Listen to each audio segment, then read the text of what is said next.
guess.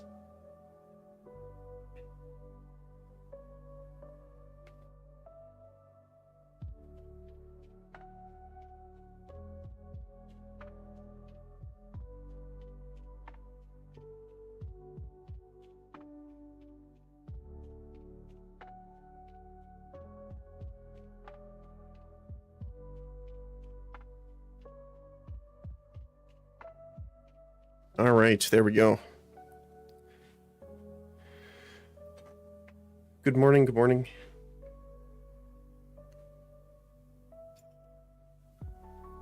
All right, we are going over patch notes here. Let me quickly... Let's see here.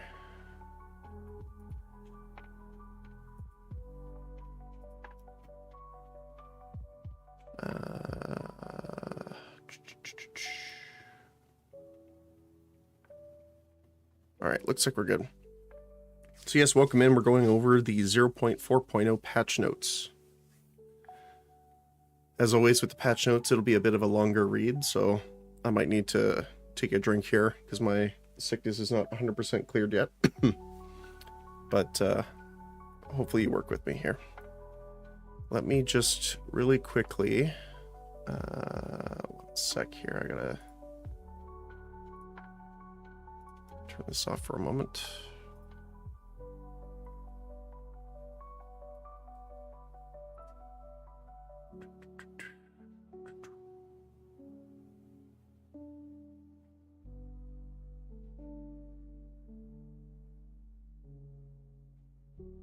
Sorry about that.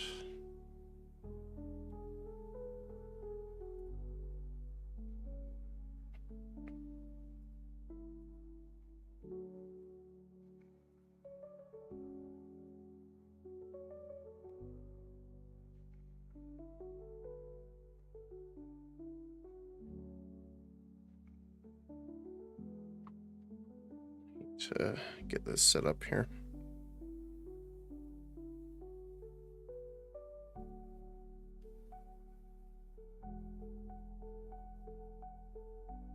But yeah, the patch looks interesting for sure. I'm super excited when we get into play.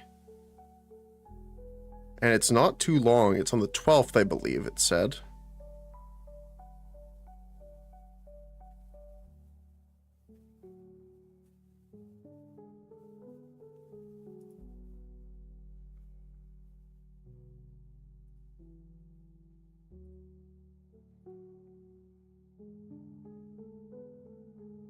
So it's not going to be too long away.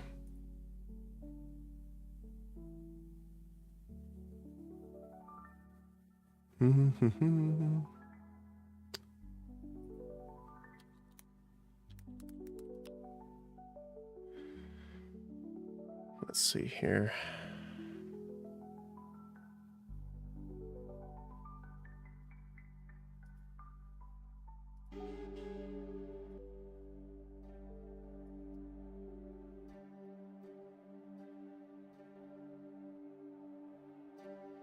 Let's see. Hopefully that's not too loud.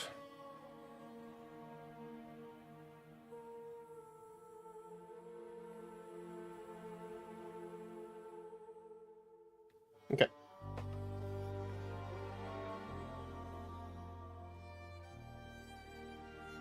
But let's get started.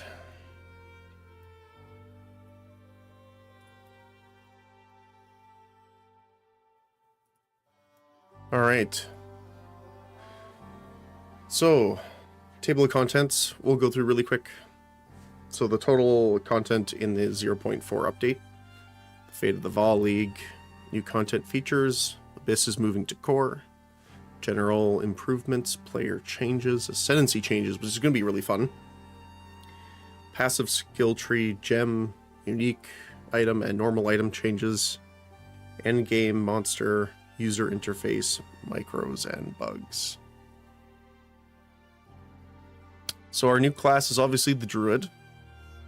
21 new skills, 30 new supports. Bear, Wolf, and Wyvern.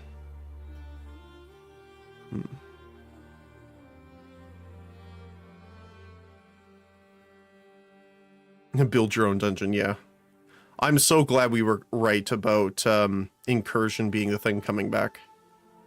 And I like how they kind of combined it with a little bit of delve, the way it works. That's cool. All right. Start fresh in new economy with the Fate of the Vol League. All of your old characters from Early Access will be still present in the Early Access League, but take a free passive skill tree refund granted due to the changes. We would highly encourage you to join the new league to fully take in the new changes we made, which obviously we're going to be doing. In the Fate of the Vol League, you will find remnants of the ancient Vol civilizations scattered throughout Rayclast. Now that corruption has returned to the land, the long-dead Val structures throughout Rayclast are activating and affecting nearby creatures. Sacrifice the afflicted monsters to power the devices and travel to Lyra Val, the ancient temple of Etsiri. Gather enough power to modify the temple and create your desired layout. Each room in the temple offers great rewards, from stashes of currency and equipment to something more interesting. Placing rooms next to each other that will benefit them will level them up, adding new challenges and rewards to find. Complete more beacons to get more energy to fuel more additions to the temple. Explore the Queen of the Val's opulent temple during the height of her power in the capital of the ancient empire.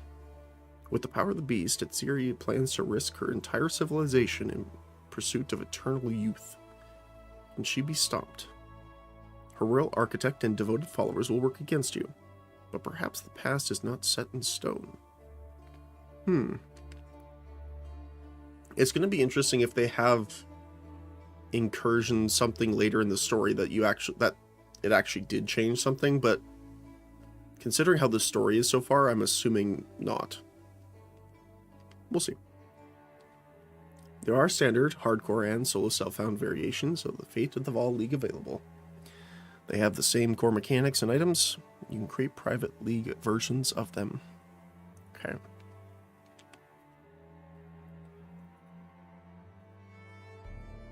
New content and features.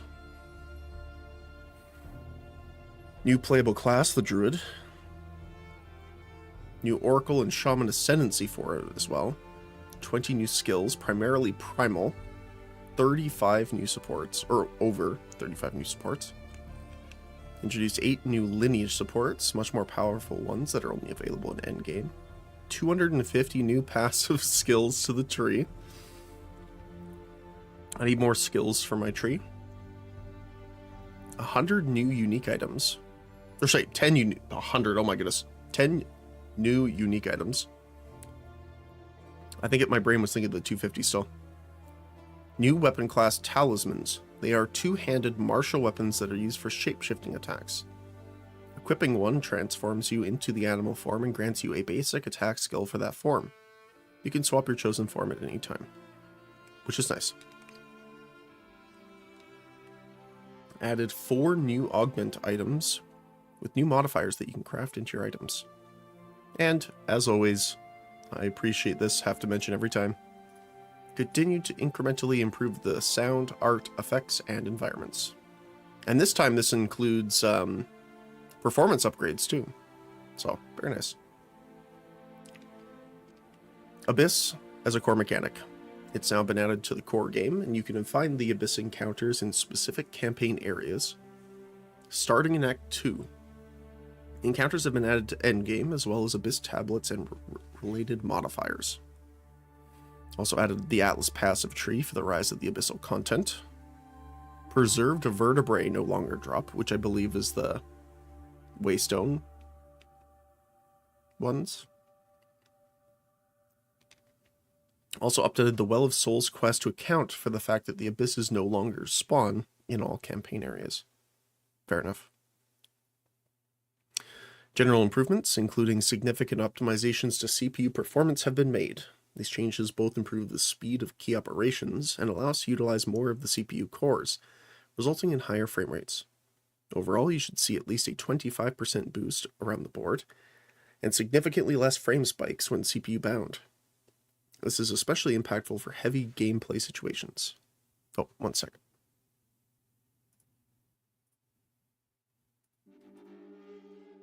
There we go.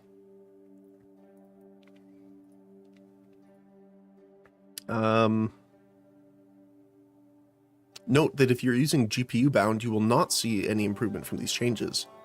When GPU bound, lowering render resolution or using dynamic resolution will improve performance instead. Okay. Player changes. Tailwind now grants a 1% increased movement speed, 2% increased skill speed instead of 3%, so they lowered it, and 10% increased evasion rating, previously 15, and now prevents 1% of damage from deflected hits per stack. Okay. So they lowered skill speed and evasion rating, but added movement speed and damage reduction pretty much. Okay. Base unarmed attack time is now 1.65, previously 1.4. So they increased the attack speed, which is nice. Modifiers to the number of enemies required to be considered surrounded no longer reduce the number required below 1.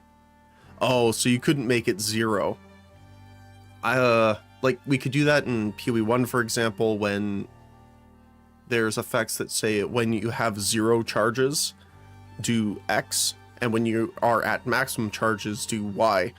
But if you reduce your max charges to 0, you would have both all the time.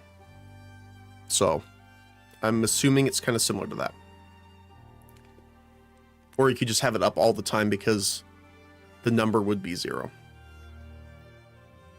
Rage regeneration now pauses rage decay similarly to by other means of gaining rage.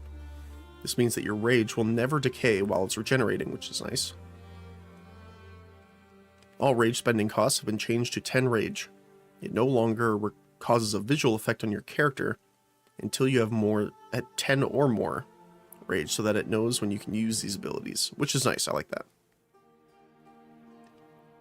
More visual representation rather than, you know, having to look down at your key press or data, that kind of stuff. Physical damage reduction from armor can no longer cause a hit to deal 0 damage. This is mostly targeted at preventing cases where multi-hitting player skills could deal 0 damage to armored enemies at very low levels. In these cases, the hit will deal 1 damage minimum. Okay. Igniting aura effects, including ignited ground, no longer apply infinite ignites. That's funny. Instead, they apply regular ignites with a standard duration, and then will reapply them after they expire the next time the aura applies flammability to the target.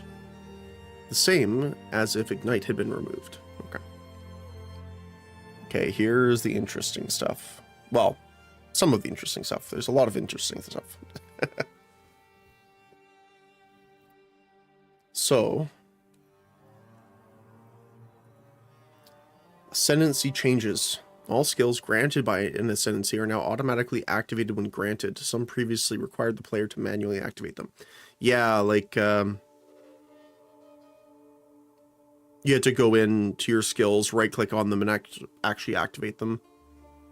Which is going to be interesting. I'm assuming it's not the case if you run out of spirit. I don't think it'll close your other skills in order to activate it, so you need to pay attention to that still. Okay. Deadeye. Wind Ward has been removed. Okay. Bullseye now requires called shots. It now applies 10 critical weakness instead of 5. Added a new Mirage Deadeye Ascendancy passive, which grants the Mirage Deadeye meta skill. Mirage Deadeye. While active, firing a range attack projectile will create a mirage that uses the socketed range attacks for a short duration, then vanishes. You cannot create another mirage for a short time after creating the initial one. Okay. Pathfinder. Contagious contamination has been removed. Practical remedies has been removed. 1 sec here.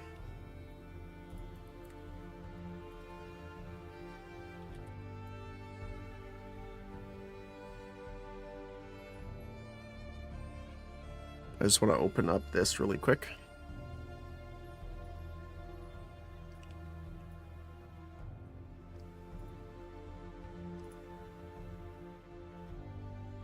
so that we can take a look at it. So...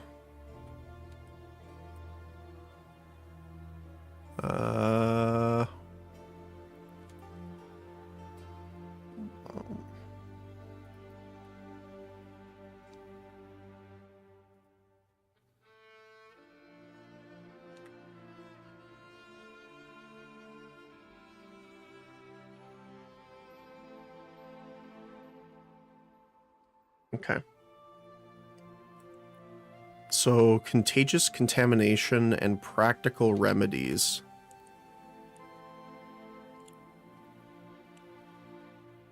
Is that... Pretty sure it's in here, right? Yeah. Most damaging poison on enemies you kill is spread to enemies within 1.5 meters.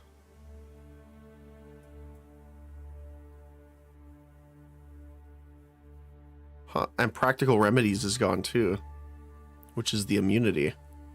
Okay. Running assault now grants cannot be heavy stun while sprinting. Added a new Path Seeker multiple choice ascendancy skill with the following choices. Path of the Warrior can allocate passives from the Warrior starting point. Sorcerer as well, from Sorcerer's starting point. Each choice also grants 4 passive skill points. Huh. That's cool. That makes it a lot easier to move into other points of the tree. Traveler's Wisdom now requires Path Seeker. It now, instead of granting attribute passive skills, offers options 5% increased damage, global defenses, or cost efficiency. Amazon. Elemental Surge Rework. Grants skill Elemental Surge. Now provides when you consume a charge, trigger an Elemental Surge to gain 3 Lightning Surges. And then Surging Avatar, reworked, now provides when you consume a charge, trigger Elemental Surge to instead gain 2 Cold Lightning and Fire Surges.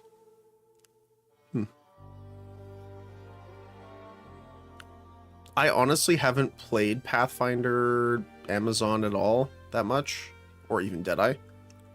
It was so powerful, I tried to stay away from the Huntress, just because I like playing, different things. Ritualist. Ritual Sacrifice Stolen modifier duration is 82 to 120. Seconds long from Gem 1 to 20. Previously 15 to 1975. Oh wow, they really increased it. That's great. Quality is now plus 20 seconds to stolen modifier duration, previously plus 2. Wow. That's very nice. I know a lot of people are complaining. So Ritual Sacrifices, you can use it on... I think it was on a monster, like a rare monster, and you can steal one of their effects, or multiple of their effects. And I believe there was an upgrade that you could use it on yourself that would damage you if there was none nearby, but you'd still get a random one. But one of the biggest complaints is that it didn't last very long, so I'm very glad that they upped it. That's cool. Corrupted Life Force now has you deal 15% more damage to enemies affected by Boil Blood, which is the damage over time in the area around you, which is nice. Warbringer. Imploding Impacts now grants fully broken armor you inflict increases all damage taken from hits instead. So it's all hits, it's not just physical damage. Okay. So it works with elemental damage and stuff too.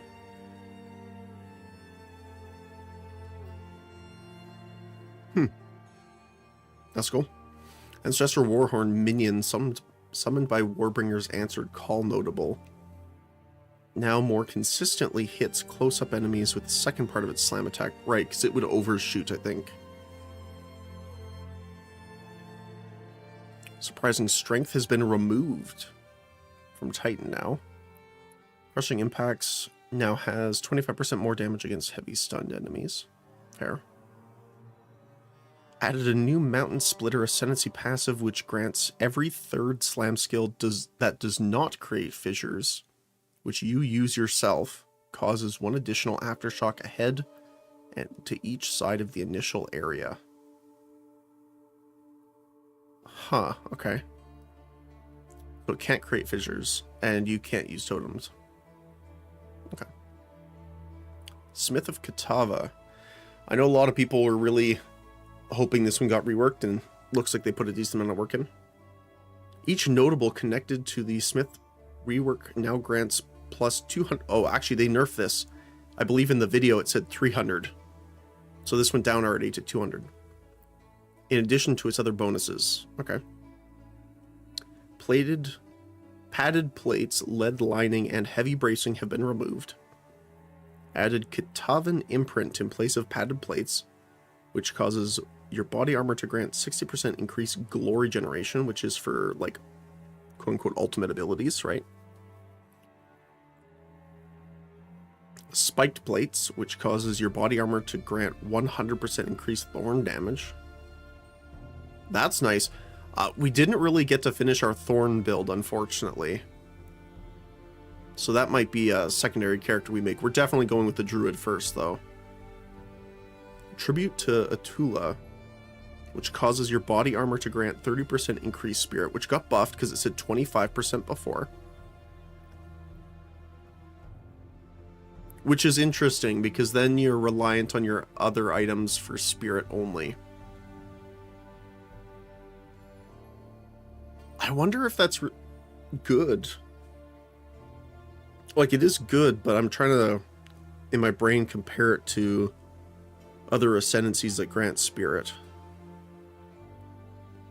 Because baseline, it's just, you start with what, 100 from a scepter, so it's a 30% increase on that. But then if you have it, I think you can get it on your helmet. I can't remember, but I know you can get it on your amulet. So you're also increasing those as well. That's going to be interesting, actually. Internal layer now reduces critical damage taken by 100% instead of 50, so you don't take any bonus damage from criticals.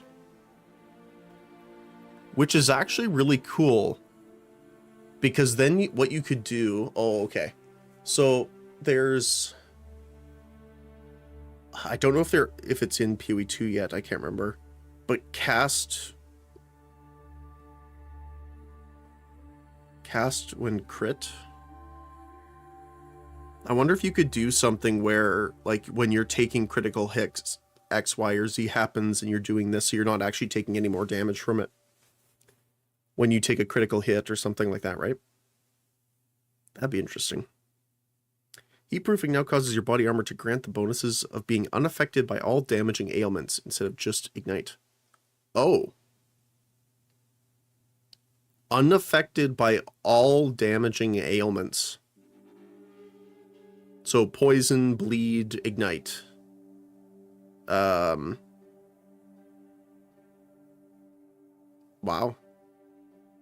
Corrupted blood, I think, counts as well. That's pretty nice. The fire spell on melee hit skill granted by Rage Heat of the Forge on Smith of Katava now costs no mana when triggering socketed spells. It also now gains 10% increased damage per level up to 200% at gem level 20. Okay. Which is nice. Temper weapon granted by Against the Anvil now costs 0 mana. The combust triggered by its empowered attacks now deals 25 more damage at all levels and has a base radius of 3 meters instead of 2.5. Okay. The Manifest Weapon skill granted by Living Weapon on Smith of Katava now changes target less frequently and thus spends more time actively attacking. Additionally, as a mace, it now has a cooldown of 6 seconds instead of 10 for slam. As a quarterstaff, it has a cooldown of 6 instead of 10 for sweep skills. And as a spear, fixed a bug where the damage dealt while it was dashing towards enemies didn't cover the full distance of the dash. Okay. That's cool. There was another build that I wanted to try, which was a living weapon minion for Smith, but Smith was not in a good spot before, so we didn't end up playing that, unfortunately. All right. I mean, overall, looks pretty solid. Definitely have to take a look at it in game after we play through with our druid, though. Infernalist. Seething Body no longer grants while on high infernal flame, you and allies in your presence gain 50% of damage as fire damage. Oh. Seething Body now grants Elemental Archon when you cast a spell while on high infernal flame. Elemental Archon does not expire when on high eternal flame. Losing Elemental Archon when reaching maximum eternal flame. Okay. Interesting. So that's a big damage down, I think, right? That's kind of rough.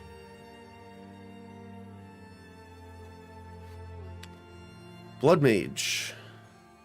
Oops, here we go. Whispers of the Flesh now grants targets cursed by you have 100% reduced life regeneration rate.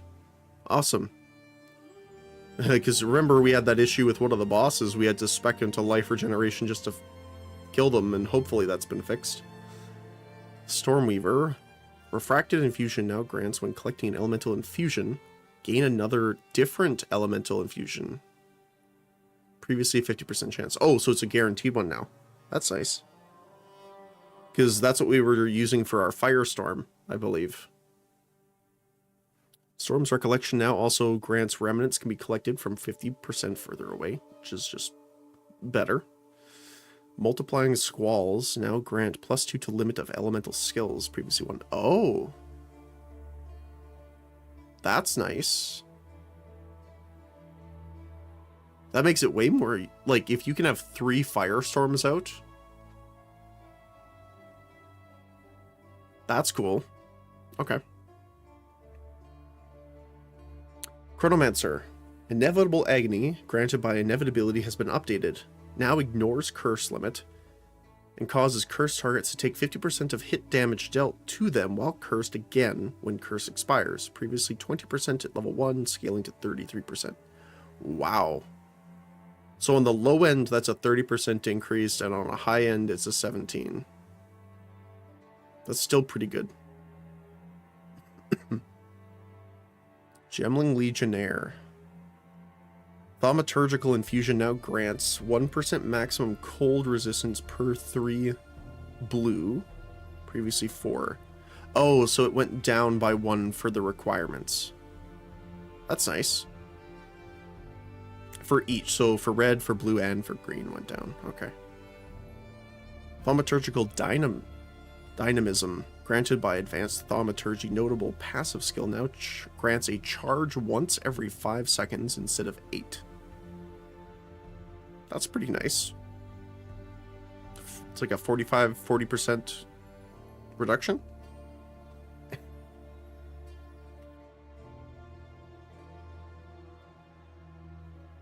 It's pretty nice, actually. Tactician. The supporting fire skill, granted by Unleash Hell, has been updated. Command to Death from Above, cooldown now 20 seconds instead of 40. That's so much better. Now fires a volley every 0.75 instead of every 2 seconds, and fires 6 total instead of 4.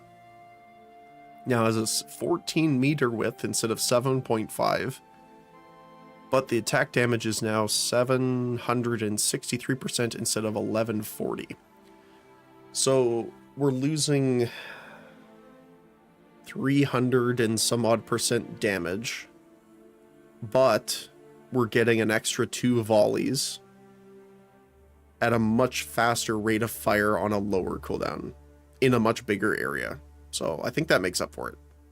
It's going to be less effective for applying like high attack single hit effects though. But that's still better, I think.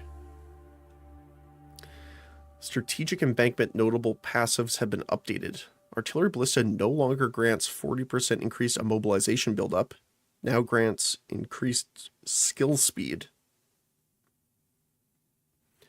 Huh.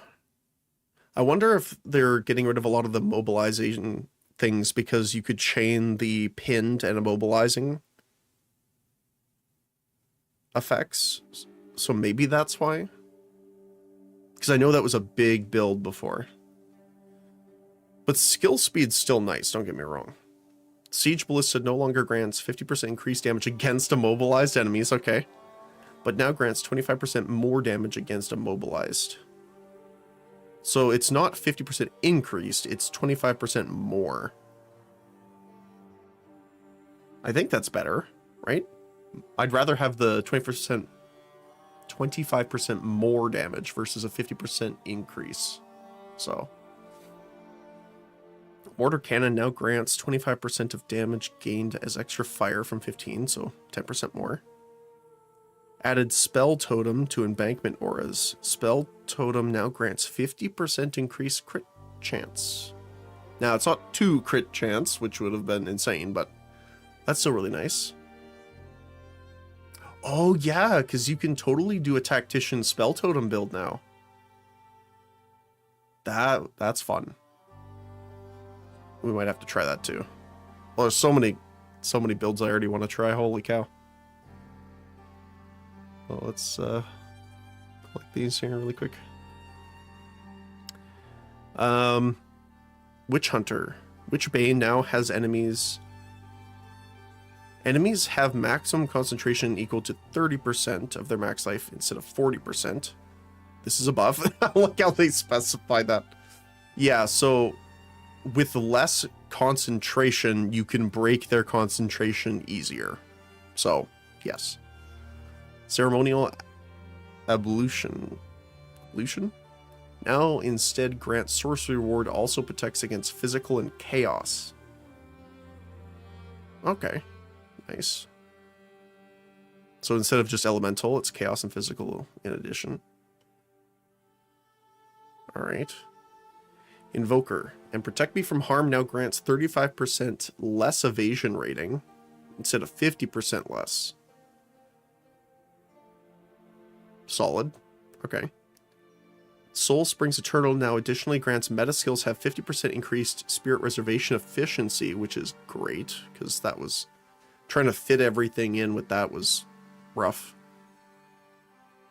Unbound Avatar skill granted by And I Shall Rage has been updated.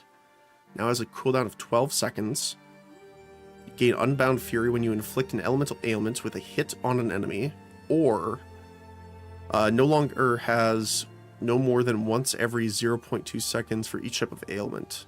Oh, so it has a cooldown, but you can proc it way faster if you have the ability to hit quickly with it. Okay. Shocking and Igniting now grants 1 Unbound Fury instead of 2. Okay. So it's a benefit for fast attacking builds.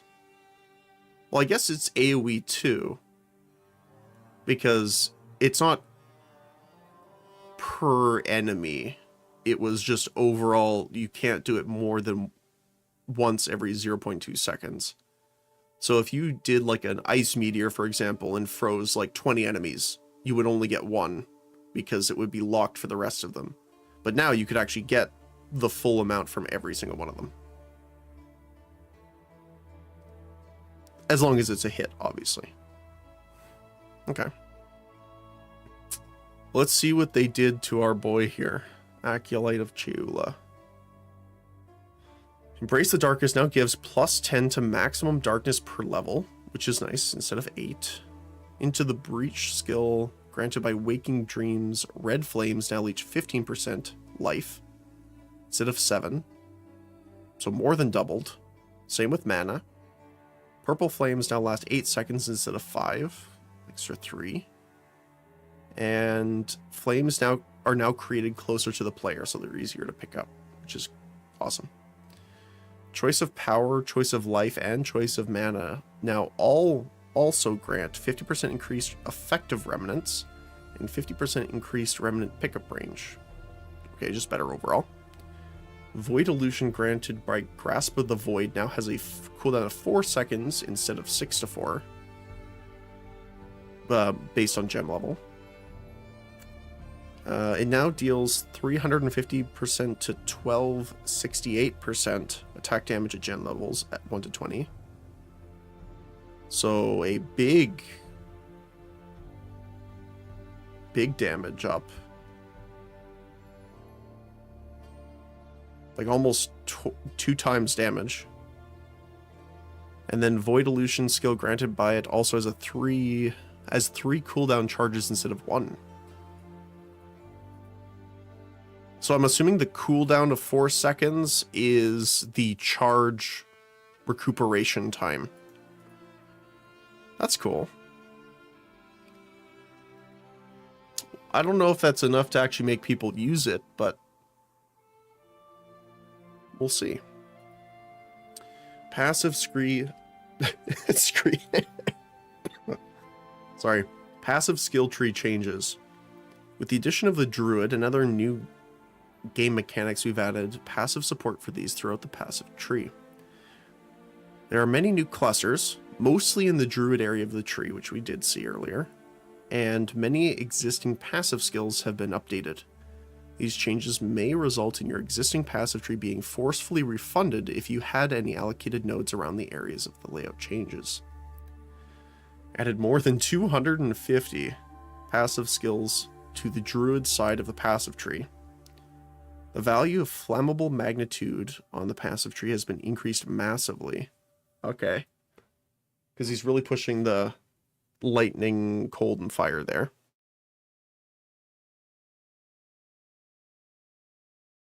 But also, since he's partly strength-based, that affects the fire damage from the warrior as well.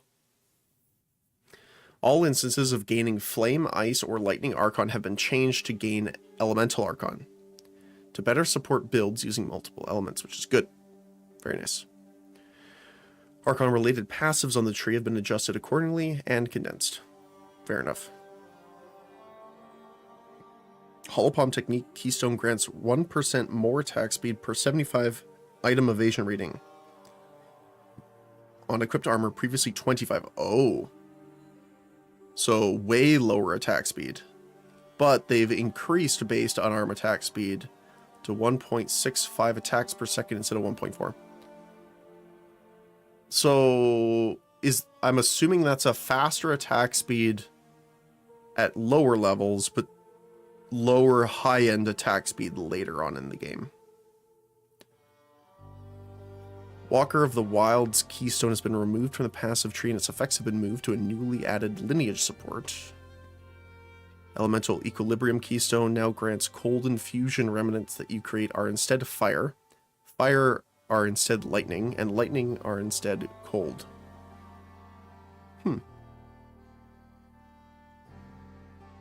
Crimson Assault now grants 50% more magnitude of bleeding, which is nice. Passives that granted reduced movement speed penalty from using skills while moving on the passive tree had their values lowered. Okay. More passives on the tree now grant the stat to make up for some of this. So they want you to invest more into it if you want that reduction done. Fair enough. 3 new attack area of effect clusters, which is nice, to the monk part of the tree. 2 projectile speed clusters near the mercenary section. A new bow cluster, and modified a projectile cluster in the ranger section, granting surpassing chance to fire an additional arrow. Surpassing. I don't know if that's a typo or not. Added a new cluster between Witch and Monk called Remnant Attraction. Principal Infusion now has remnants can be collected from 30% from further away instead of 20. Grand Tribute from the Heart of the Well unique jewel now has remnants can be collected from 80% further away if you have at least 100 tribute instead of 50. So they're increasing like all of the elemental effects, like how easy it is to claim the remnants and everything like that, which is nice overall. So you don't have to run around as much. Like, because I remember that was part of the problem, is a lot of the remnants that we used to create while we were using elemental skills would be spawned like in a pack of enemies, and you just couldn't get them. Luther, thank you for the follow. I really appreciate that. Thank you. Welcome in.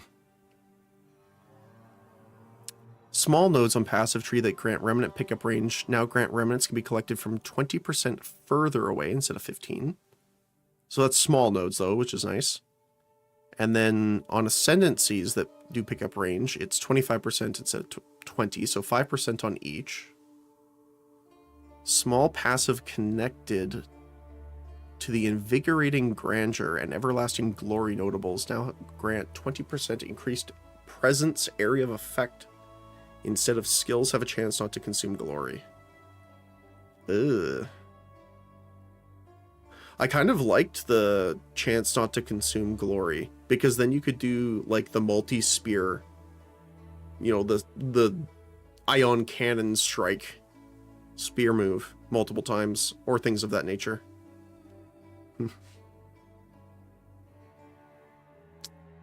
Pure power notable no longer grants 2% increased lightning damage per 10 intelligence. Instead, it grants 10% more maximum lightning damage. Well, that's cool.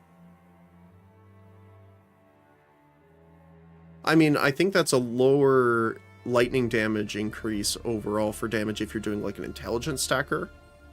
But overall, it still increases the maximum lightning damage, and then you can still use the notable, I think, right? To have your lightning damage be lucky. So if you have 10% higher max range and it rolls twice, takes the higher, you're much more likely to hit a higher roll. So that's good. Wildstorm no longer grants 15% maximum lightning damage. Now it grants 4% of damage as extra lightning and gain 4% of damage as extra cold damage and 10 dex.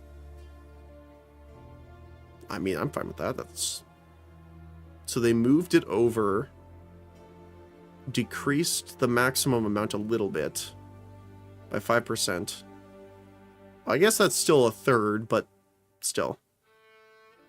But you gain flat extra lightning and cold damage based on your current damage. I'm assuming that would be higher. It's a little hard to tell exactly some of these changes without having Path of Building up and running, but I'm assuming, especially if you're doing like high base damage, this will be a good increase.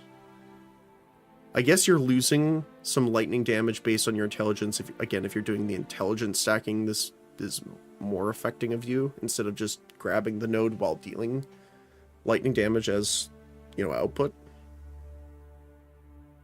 Renamed Tandem Assault passive to Hunting Companion with no change in functionality, just a clarification, okay? And changed the stats on several small passive nodes around the tree, around Aspiring Ally, Hunting Companion, Sikkim, and Nourishing Ally nodes. Companion small cluster passive skills now generally no longer grant both companion deal increased damage and increased damage while your companion is in your presence. Okay, so they limited it more to one of them. And then you have to get all of them if you want both. Okay, so again, promoting higher investment. Gem changes. Let's go. Crescendo 1, 2, and 3 are now intelligence support gems instead of dexterity. I guess that makes sense. Perpetual Charge is intelligence, which again makes sense because generally intelligence is your main charge. No, that's not true. You have endurance, you have power, and you have frenzy charges, so I would say if it's remnants, then that would be more for them, but yeah. Marked for Death is now strength instead of dexterity, really? That seems very much more like a ranger thing or an archer. Huh. Or assassin. Hmm. Gamble Shot is now an intelligent support gem. Really? Huh. Bramble Slam is now strength instead of dex. Okay, that makes a little bit more sense. Disabled the Font of Rage support gem and Ricochet 3 support gem. Oh. Maybe a problem with them? Because it doesn't say removed, it just says disabled. So maybe there's a bug with them or something like that right now. Inevitable Critical Support has been renamed to Exonerable Critical 1 Support. Okay, so there's multiple then. World Drop Lineage supports are less common overall. Specific lineage supports have been adjusted relative to others. Atalui's Bloodletting lineage support now grants 2% extra physical damage per 20 life cost, instead of 10. Up to 40% and no longer has a cost multiplier. So less physical damage extra per life because you need twice as much life cost. And has a cap of 40. But doesn't have a multiplier, so it doesn't increase the cost. Which I guess is bad in some cases, because you might want the multiplier there to make your skills cost more. So you get that physical damage. Because what? 2% up to 40, so 20 times 2, 4. So you need 400 life cost to get the most out of it. That is pretty high. Zoph's Pyre now grants supported skills gain 40% of fire damage as extra chaos instead of 20%. Oh, these are all up by 20%. So fire is chaos, lightning is chaos, cold is chaos, physical is chaos. All up to 40 from 20. Fair enough. Einar's Beast Right. Oh my goodness.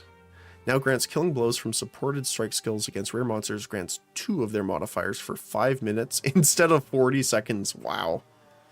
It's like 6 times the duration, which I think is good. Again, a lot of the duration stuff for gaining them was a bit of a pain point for a lot of people, so I think that more than makes up for it. Zarok's Refrain now grants supported skills echo 3 times instead of 2, and now grants echoes from supported spells have a 40% increased area of effect. That's cool.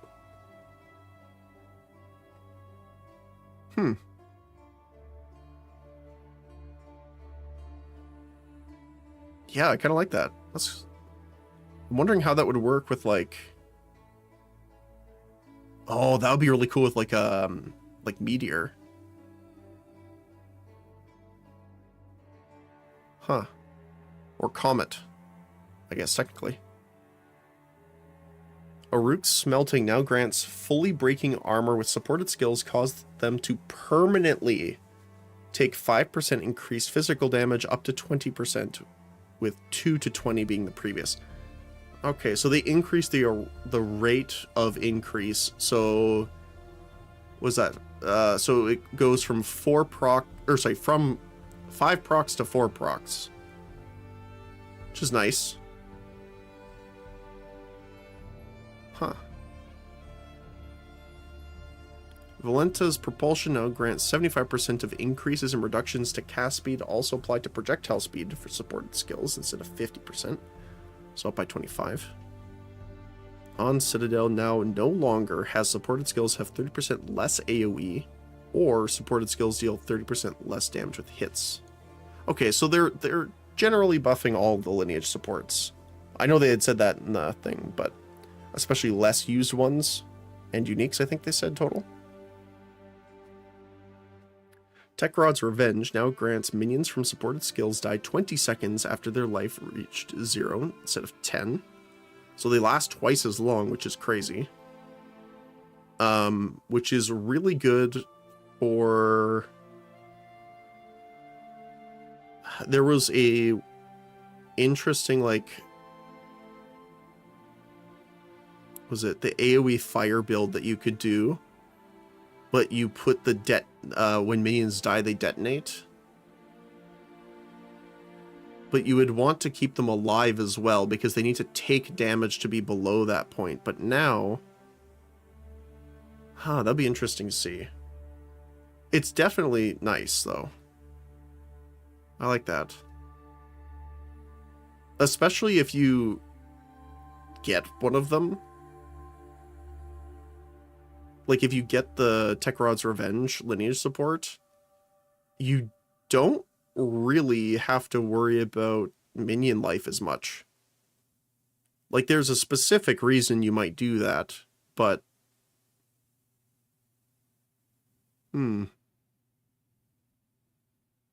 Especially now that we also have the... a minion is instantly revived when your offerings end. Because that's a possibility now, right? So... there's that too. Rigwald's Ferocity now has supported skills have 30% increased attack speed if used in Weapon Sweat Set 1. Previously 20%. So 10% up. Wratha's Assault now grants supported skills load 5 bolts when you dodge instead of 3. And supported skills load 4 additional bolts. Supported skills load 5 bolts when you dodge, and supported skills load 4 additional bolts. Oh, okay, so I see. Okay, so they can load 5 bolts when you dodge, and they can load 4 plus 4 to your maximum bolts instead of 3. Wratha's Assault now has supported skills have 20% increased attack speed, which is nice. That'd be really cool, actually, for the lower bolt count ones. Huh. I'm interested to see if they add any more crossbows, especially unique ones. Because it kind of sucked only having, like, 2. Right, so... we'll see. Arjun's Medal now grants 100% chance to load a bolt into all crossbow skills on dealing a killing blow with the supported skill. Instead of 35%, it's 100%. Oh. Well, that's really good.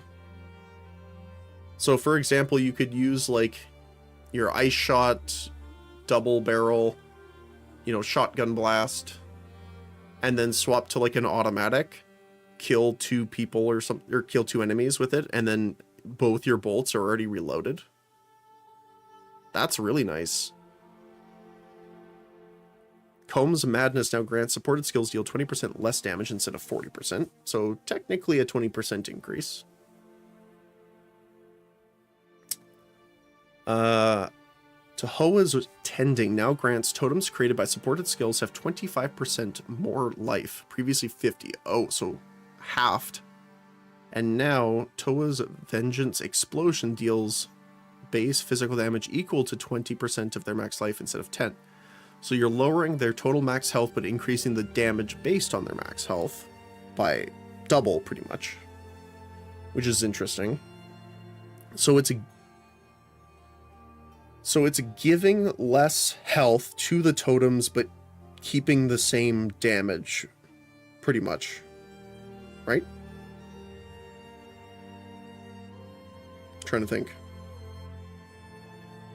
Yeah, because you're lowering the health but doubling the max life damage percent. So yeah, totems are less tanky but still output the same amount of damage-ish. Again, this is like make sure to test as much like on POB to see. Because like even slight differences could change it, but I'm assuming that's pretty much what they're doing. Atziri's Allure now has supported skills have 20% less curse effect instead of 25. Okay, so 5% up. Garukan's Resolve now grants maximum critical hit chance with supported skills is 50%. Maximum. Okay. Also no longer grants supported skills become usable after you've moved 20 meters. Supported skills become unusable again after use.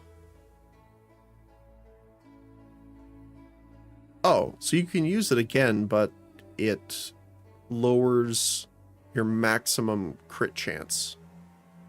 Huh. Kurgel's Leash now grants Unholy Might for 15 seconds on commanding minions with supported skills. Previously 5 seconds, so tripled pretty much the duration. And now grants minions from supported skills get an Unholy Might for 15 seconds when commanded. Previously 5 seconds. Wait, what?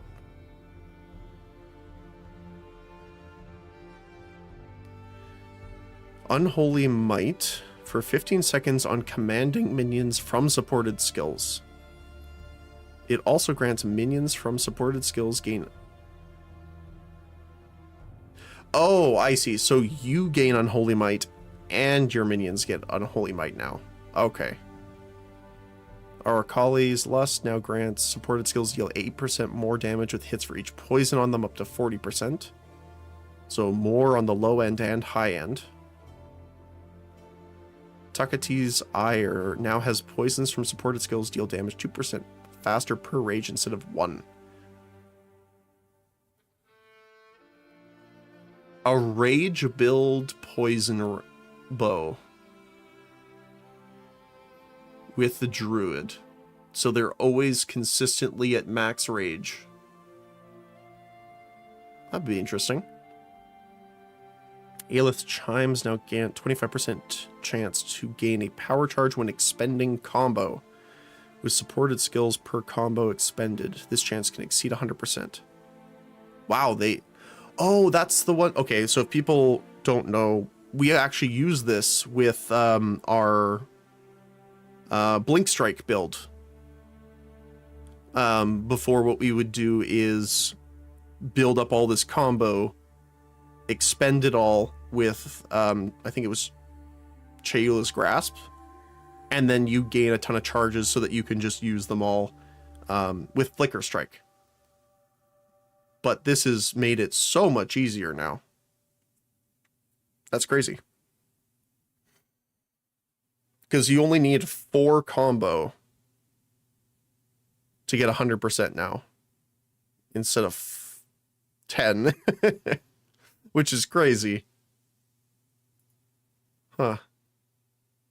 Arbiter's Ignition now has a 100% chance to gain Elemental Archon on igniting an enemy with supported skills, instead of 20% chance to gain Flame Archon. So Elemental 100%, which is crazy. Nova projectiles no longer cause supported skills to gain 4 additional projectiles, or supported skills deal 40% less damage.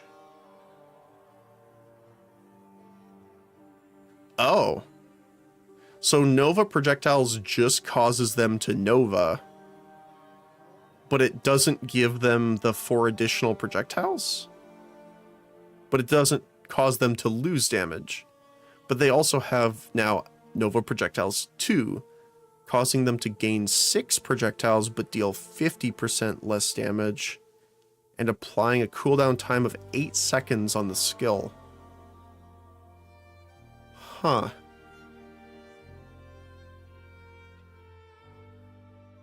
So 2 extra projectiles, 10% less damage than before, but also cooldown. Huh.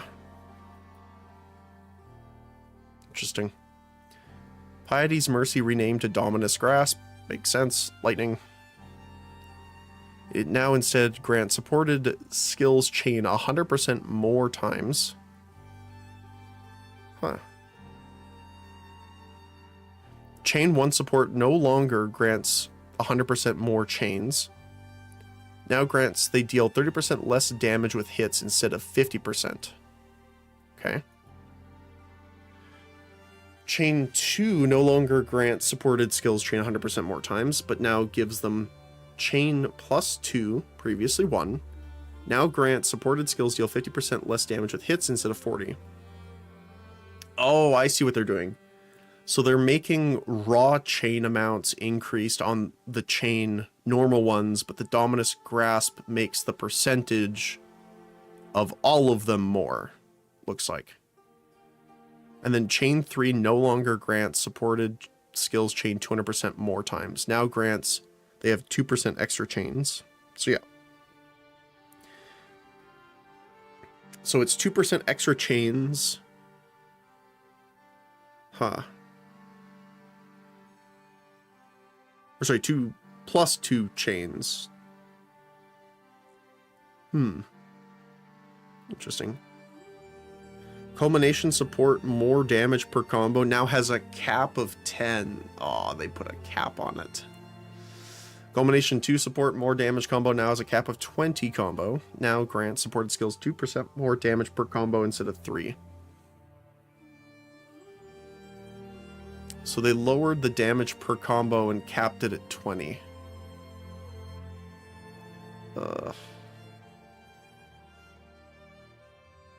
So I guess this is done so that you weave your skills more often. So instead of building up like 300 combo to like instant hit someone, they want you to use it, then use the ability you're trying to get the stuff from, then again, back and forth.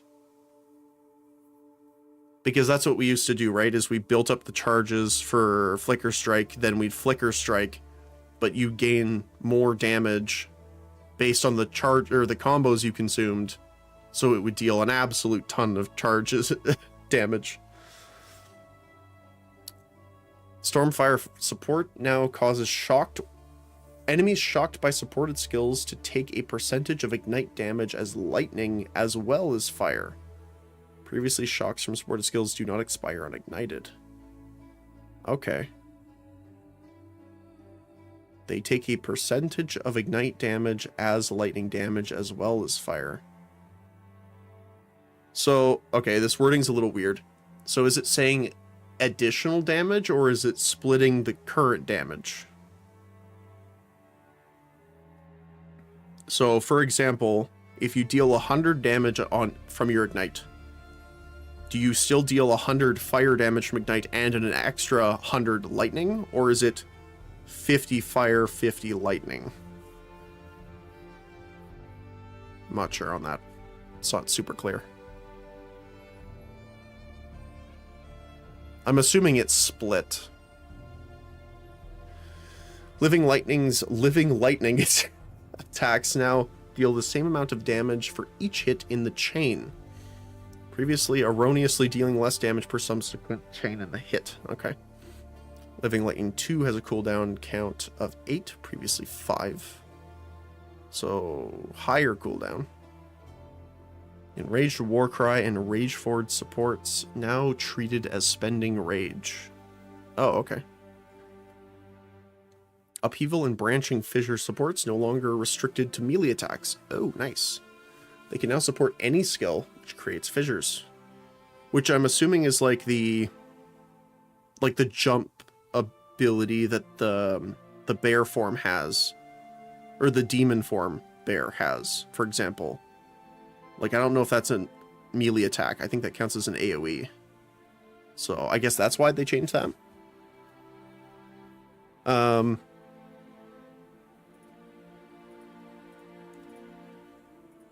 Fair enough.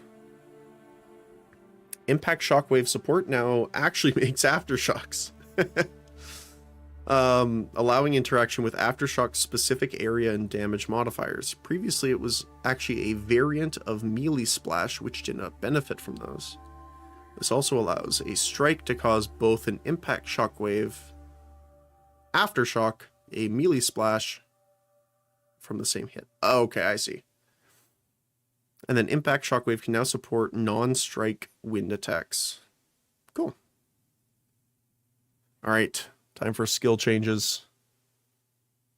Which apparently they did like 90 changes here. Frozen Mandible Monster can once again no longer be bound as a Spectre or Tame Beast. They got rid of the boy. Everyone was... I tried to stay away from them because every minion build was using them, which... sucks because they were cool, but they were a bit overdone. Buffed summon Spectre variants of certain monsters in each act and their endgame variants. Further details on which monsters have been adjusted will be posted separately prior to release. Fair. Palm skill movement has been adjusted to reduce cases in which the player successfully uses the skill but fails to hit an enemy after dashing. Yeah, we had that happen a couple times with the Palm Strike where we actually did dash to them, but for some reason they either moved slightly away or something happened and it didn't actually hit them. Ice fragments created by skills such as escape shot, ice tips, arrows, etc. are now only able to hit each enemy once per group of fragment created. Oh, that's a lot of damage down then.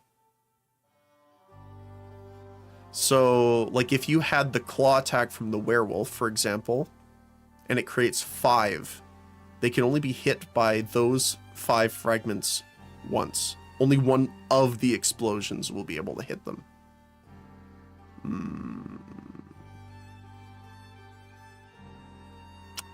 That sucks. You can't shotgun with it anymore. Which kind of doesn't make sense because they want the werewolf claw ability. They said you want to suck in all of the fragments to deal a ton more damage. Unless the claw ability itself specifically says deals more damage based on fragments absorbed or something like that. Yeah. The per target hit limits on Firestorm, Ice Storm, and Rain of Arrows and Hailstorm rounds are now displayed properly. Okay. Whirlwinds now take on elements from overlapping allied elemental ground for 8 seconds instead of 4, so lasts longer. Added wind type to the following skills: Twister, Whirling Slash, Wind Blast, Wing Blast, Whirlwind Lance, Wind, Serpent's Fury, Tornado, Tornado Shot, and projectiles created by Staggering Palm. Which I'm assuming is for situations of the new support gem, which like spreads the ignites around. Because that's a wind based. Fix the following skills having modifiable limits that were not described as limits: Frozen Lotus, Earthquake, Earth Shatter, and Shield Wall. These are now also able to be supported by Overabundance, which is nice. Acidic Concoction can no longer consume poison or trigger acidic burst from inanimate objects such as vine arrow plants. Invocation skills now have a 0.2 second cooldown. Oh, okay. So they can't just bombard the whole screen now. Freezing Salvo is now offered as a T3 skill gem. I think it used to be higher, didn't it? I think it was like a T4 or I don't think it was T5. I think it was T4. But that's nice. You get to use it earlier. Same with Wind Blast. Attrition is now offered as a Tier 4 Spirit Gem. Vaulting Impact is a Tier 5 skill. Ice Tipped Arrows is offered as T5. Oh, they bumped Ice Tip up. Wasn't it like T2, I think, before? Wow. Ancestral Cry, Volcanic Eruption now deals 165 to 211% of attack damage, so doubled, pretty much, at gem levels 13 to 20. Now triggers volcanic steps every 1.2 meters traveled, previously on foot step. Okay. So this is good, I guess, because then, like, for example, if you did less steps in an animation of an ability you activated, it wouldn't activate as much, but now it's based on travel distance. So I wonder if that would work with like Jump Slam now, right? Because you're traveling distance, not footstep. That'd be cool. Ancestral War Totem no longer has 25% less attack speed. Better. Good. Arc now has 50% increased magnitude of shock inflicted instead of 50% more magnitude. Oh, it's increased instead of more now. Okay. So definitely a nerf on that side. Arctic Armor now deals 8 to 12 cold damage per stage instead of 16 to 24, so much lower. Scaling to 101 and 152. So much lower damage. But also now has 100% more freeze buildup and 100% more magnitude of chill inflicted. So they don't want it to do as much damage, but they want it to freeze and chill more, which makes sense. It's more a defensive move, right? So Armor Breaker now deals 61 to 181% of attack damage, so slightly more on the low end, but definitely more on the high end. Hits break now 11 to 4,918.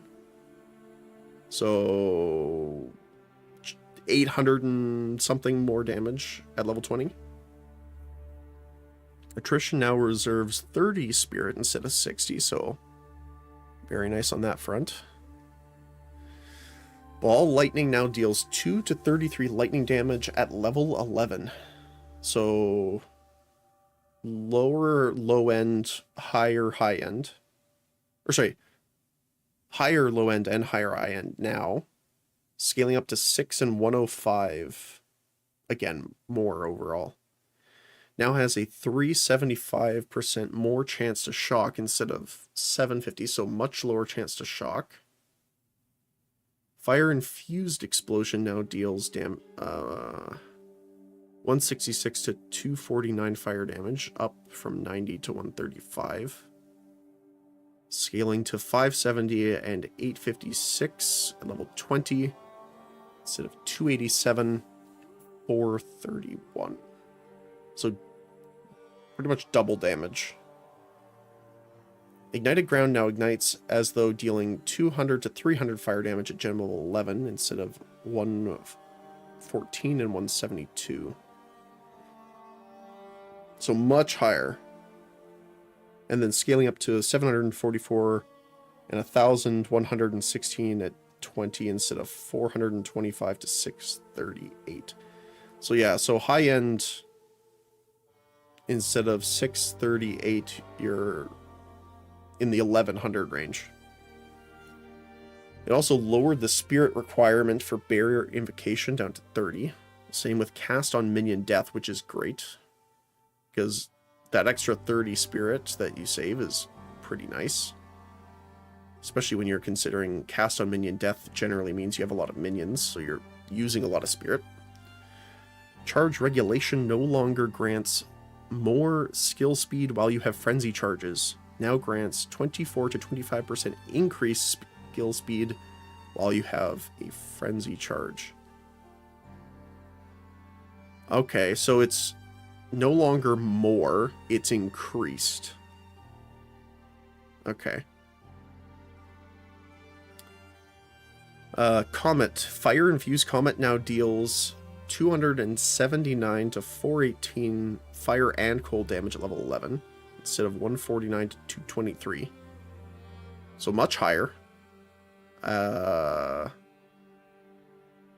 both low end and high end, scaling up to 1,036 to 1,554. So almost doubled. Not quite, but almost doubled at the high end. Detonating Arrow deals 99 to 192 attack damage instead of 82 to 159. So much higher. In the later levels, up to 20. Disengage now grants 2 frenzy charges on consuming the parry debuff at gem level 8, up to 3 at level 16. Now that's nice. Wait, did they say that the spell totem consumes 3 charges? I think so, right? So you could use frenzy charges for that. I think they just specified that you can make endurance easy with the bear and power charge easy with the wyvern. So yeah, you can create a spell totem with 1 disengage. That's nice. So you could parry, disengage, spell totem, parry, disengage, spell totem. Okay, that's cool.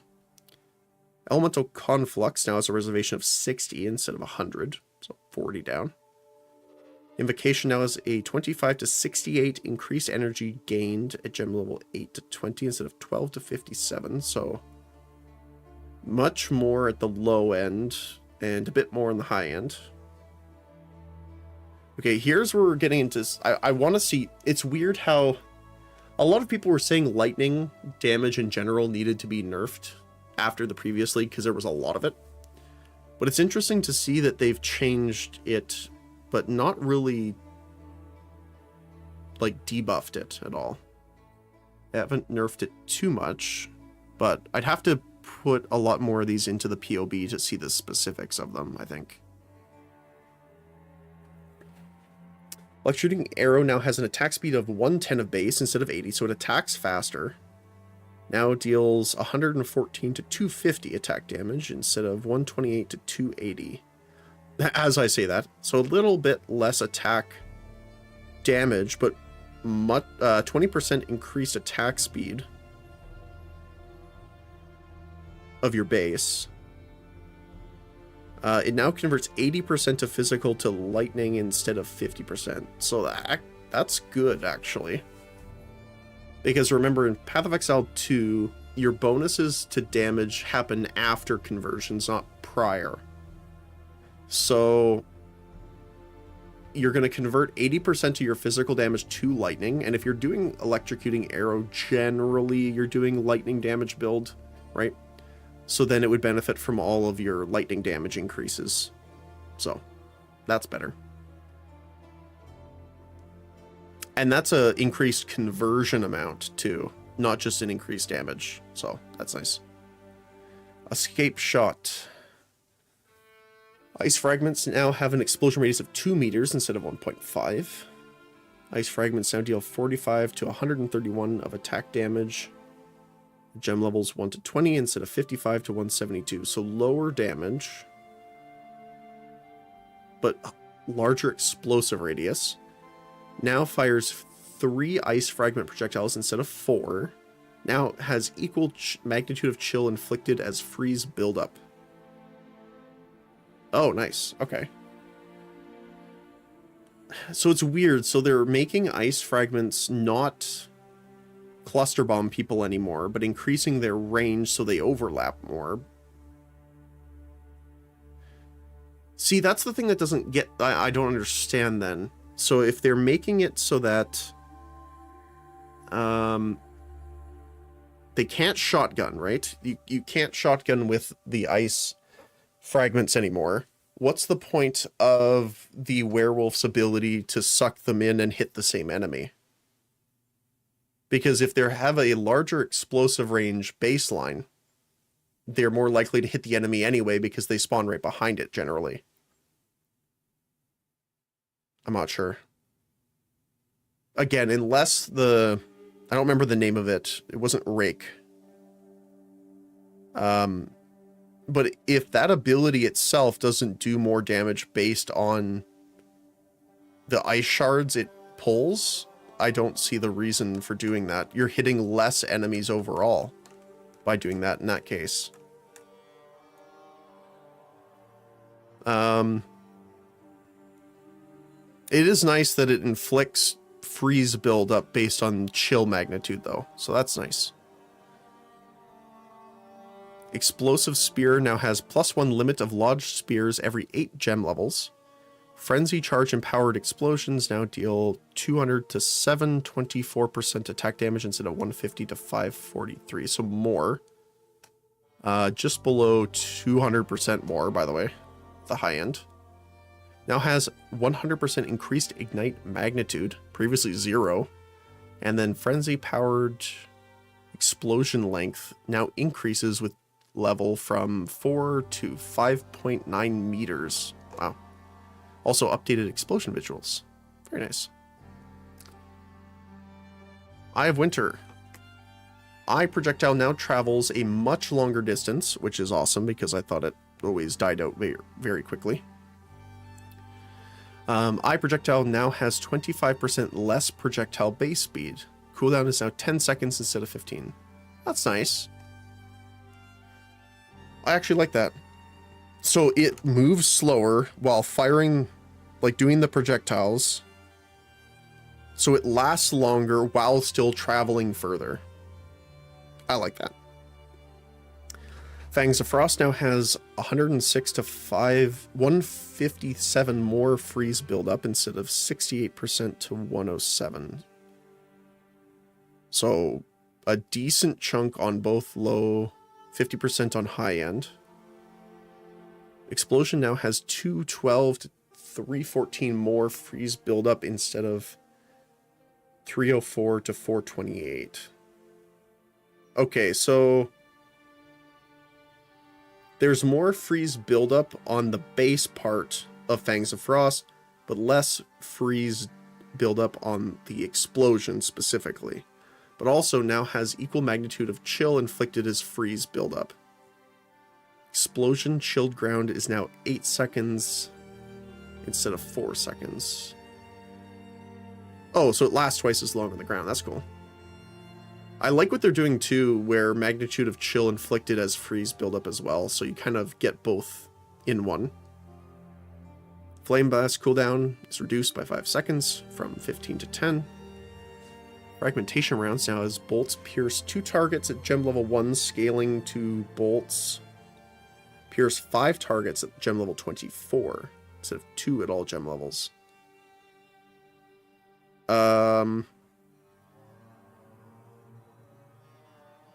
Instead of 2 at all. Okay, so less pierce at low end, way more pierce at high end. And then base projectile speed has been increased by 50%. Ooh. That's nice. I liked fragmentation rounds, so that's cool. Bonus for me. Freezing mark no longer... Okay, we saw this in the trailer. So freezing mark no longer causes an explosion. Instead, freezing the marked target grants a buff that adds extra damage as cold damage for duration, or until you mark another target. I don't like that. The last part of that sentence. So if I'm fighting a boss, and I mark the boss, if I attack and freeze the boss, right, it gives me extra cold damage for the duration, or until you mark another target. So what happens if you automate the target marking? Because I know you can do that, where it's like on hit mark target. So do you just automatically lose the buff?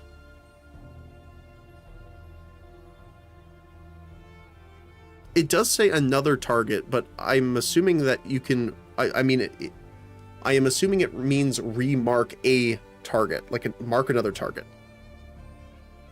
Because the mark is consumed when the enemy is frozen, so it no longer has the mark on it, and if you reapply it, you'll lose the cold damage. That seems a bit weird. Hey. Not doing too bad, Bandit Queen. Hopefully you're doing well. Looking forward to the weekend. Huh. So that's something we're going to have to kind of look at then with the freezing mark. Especially since they show it off a lot with the werewolf, I'm very surprised because it wants to auto attack. So are they punishing you if you use auto marking abilities? And they want you to do it manually. Huh. Interesting. But yeah, doing okay. Still recovering from being a little sick, but other than that, not too bad. But yeah, we'll have to check the marks out in the game, unless they post like some sort of added description, which we'll check at the bottom. Frostbolt now has 120 to 195 more magnitude of chill inflicted at 5 to 20. No longer has chills enemy as though dealing more damage.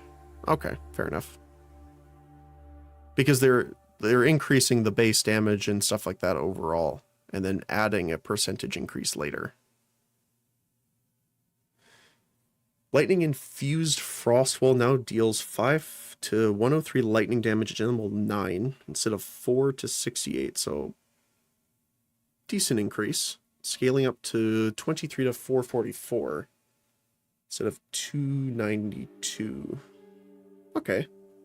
So about a 4th increase, not bad. Now has magnitude of chill inflicted as freeze buildup. There you go. So they're adding that to a lot of different things, yeah. I'm having my morning coffee looking into PoE 2 to get maybe a new view on it, maybe press forward in it again. Because I didn't play PoE 1 and only got a little bit into PoE 2. Oh, okay. Yeah, it's going to be interesting for this league for sure. They're doing... It seems like they're doing a lot of optimization, combining of things to make things simpler. You might not know what it is, but like, for example, there's no Fire, Ice, and Lightning Archon. They've condensed it into Elemental Archon. So things like that are a little bit simpler to kind of... It buffs everything. So, for example, instead of gaining Fire Archon and only getting a fire damage increase, it now benefits all elemental damage. So it's easier. They're trying to promote like weaving between different elements and stuff like that. That's really fun too. I mean, I like Delve and Incursion in the first game, so I'm very glad that they're making a updated, like really cool Incursion for this league, which is the Vol Temple, stuff like that. It's going to be interesting. I'm really looking forward to hoping they have a transformation for the Wyvern to have an ice form instead of just fire and lightning. But we'll see. But yeah, it's definitely worth it. Personal opinion. But the only thing that I would say from PoE 1 to PoE 2 is PoE 2's campaign takes longer. And I would say personally, I prefer Path of Exile 1 if you're doing like a lot of build crafting with alternate characters. Because, for example, we can level up a character to get them to endgame in PoE 1 pretty short amount of time. It takes significantly longer in the second game. Now, the second game has way more story to it. And I like the story. But, I would say it's less alt-friendly. Not in a discouraging way, but takes more time investment, I guess, is a better way of saying it. Alright. I personally like summoning minions because I'm a lazy battle master. Well, there is some new interesting things that they showed off, actually. If you play as the Druid and choose a specific ascendancy that they have now, one of the new ones, you can summon more minions. It gives you like a 40% increased spirit reservation cost. So I think it ends up being like, if you're just using skeletons and stuff like that, think of it as like 20% more of them. So that's cool. There's also a lot of, with the werewolf, which is what I want to try as well, is one of their moves has it, when you essentially lunge at an enemy and mark them. If you defeat that enemy, you actually summon a wolf, and you can have like a full pack of them running around with you at the same time. So it's pretty cool. I like it.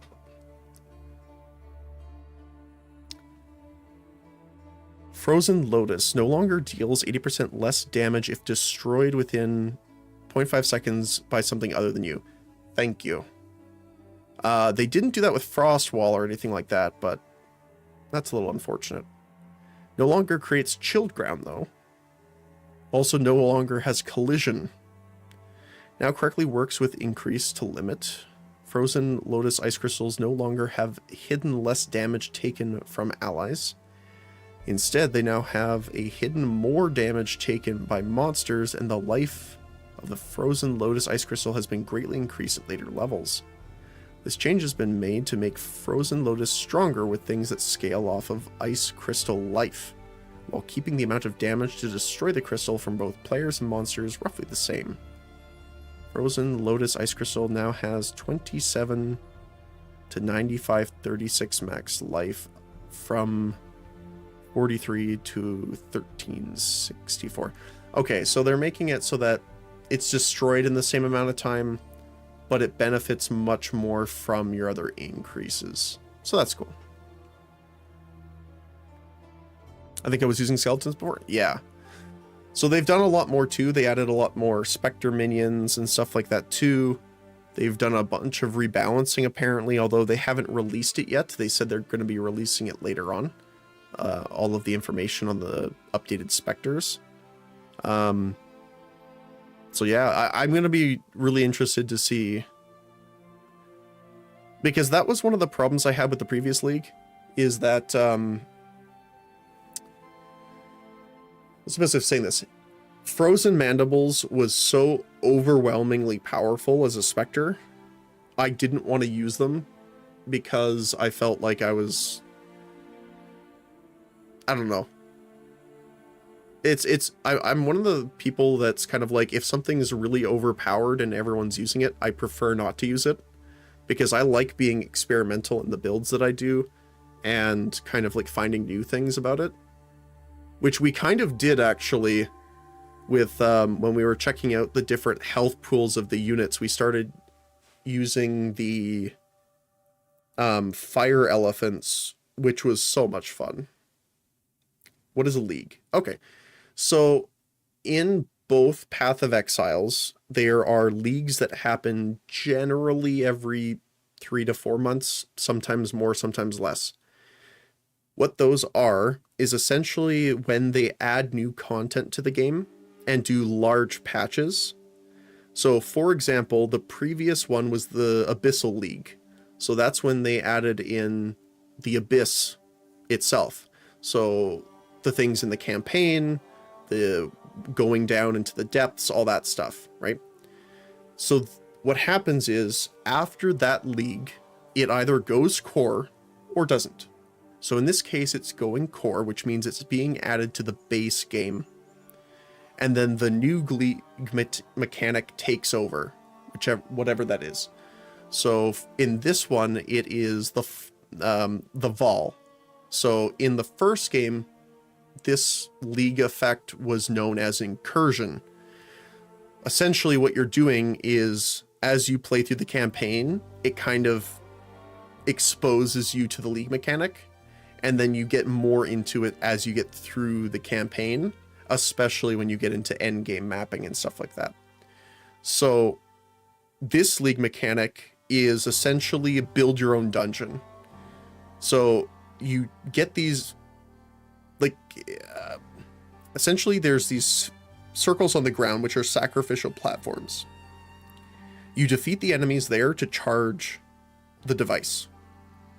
Once the device is fully charged, you're able to enter the dungeon, and you essentially puzzle piece the dungeon to what you want to do, and then you keep building it bigger and bigger and upgrade it so it's harder but more rewarding until you get to the final boss of it, which is cool. I really liked this league in Path of Exile 1, and I'm very glad my prediction on it was correct for this. When does it come out? On the 12th. December 12th, I believe at 12 Pacific Standard Time. I don't know what that would be for you, but it's noon for me.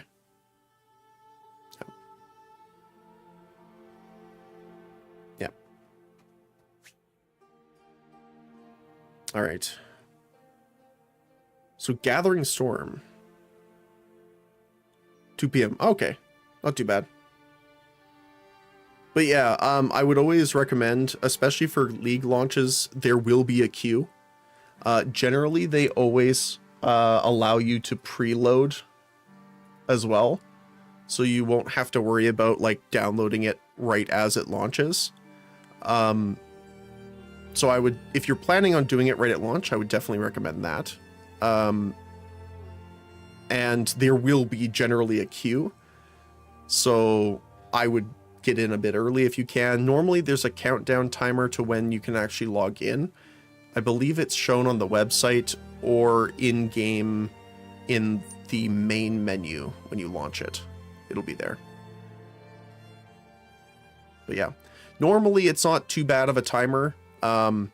It's not going to be like hours before you log in or anything like that. but especially if you just really want to get in the game. Like I'm not going speed running or anything like that. I just like getting in because I want to play it as soon as I can. But a lot of people focus on that because they're trying to get, like, speed run, because there are announcements essentially in the game of who's completed things first, and everyone wants to go for that. So I haven't even beat the core story, and I hate playing games alone. That's fair. I don't mind playing them alone, especially on stream, because I get to chat with people while it's happening. But I do it a lot slower. Like, if I'm playing with someone, I end up going through the game much quicker, I think, overall. Just because we end up... Well, one, you have multiple people, and you're pushing together through it, so there's, like, a little bit more of a drive to let's get going kind of stuff, right? So, if I had to guess, that would be more of the reason. Also, when I'm playing with other people compared to playing alone, I generally don't go through all the dialogue. But when I'm playing alone, I like doing it because I like the story.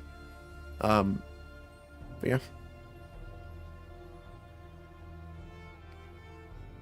And I don't know if you played this previous league, but they did change it.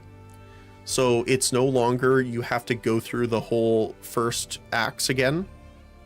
Now, once you get through the story, there's what's called interludes, which are like side stories that happen. And you do those 3, and that will get you into endgame. So you don't have to repeat it anymore. On, I think they called it cruel difficulty before. But now that they were able to get that in, the next act in,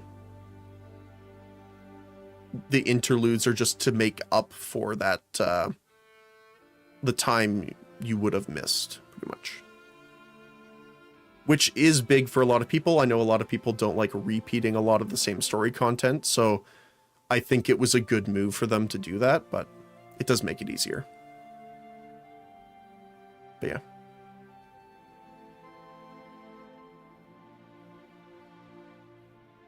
Yeah. All right. So Gathering Storm Perfect timing window has also been increased. Now has a much higher dash range. Oh, so this is the monk charge staff one where you hold down to perfect time and then you deal the dash dealing lightning damage, I think. Shockwave now has a maximum of 20 shockwaves per use instead of 8. Quality now grants plus 8 maximum instead of 2. Wow. Nice. Ghost Dance now has 3 maximum ghost shrouds at all levels, previously 3 to 5. So they brought down the high amount that you can have. Duration between gaining them is now 7.6 to 6.1 instead of 3.8 to 3.05. So a lot of people thought that they were going to nerf this because it is very powerful and energy shield builds were really strong.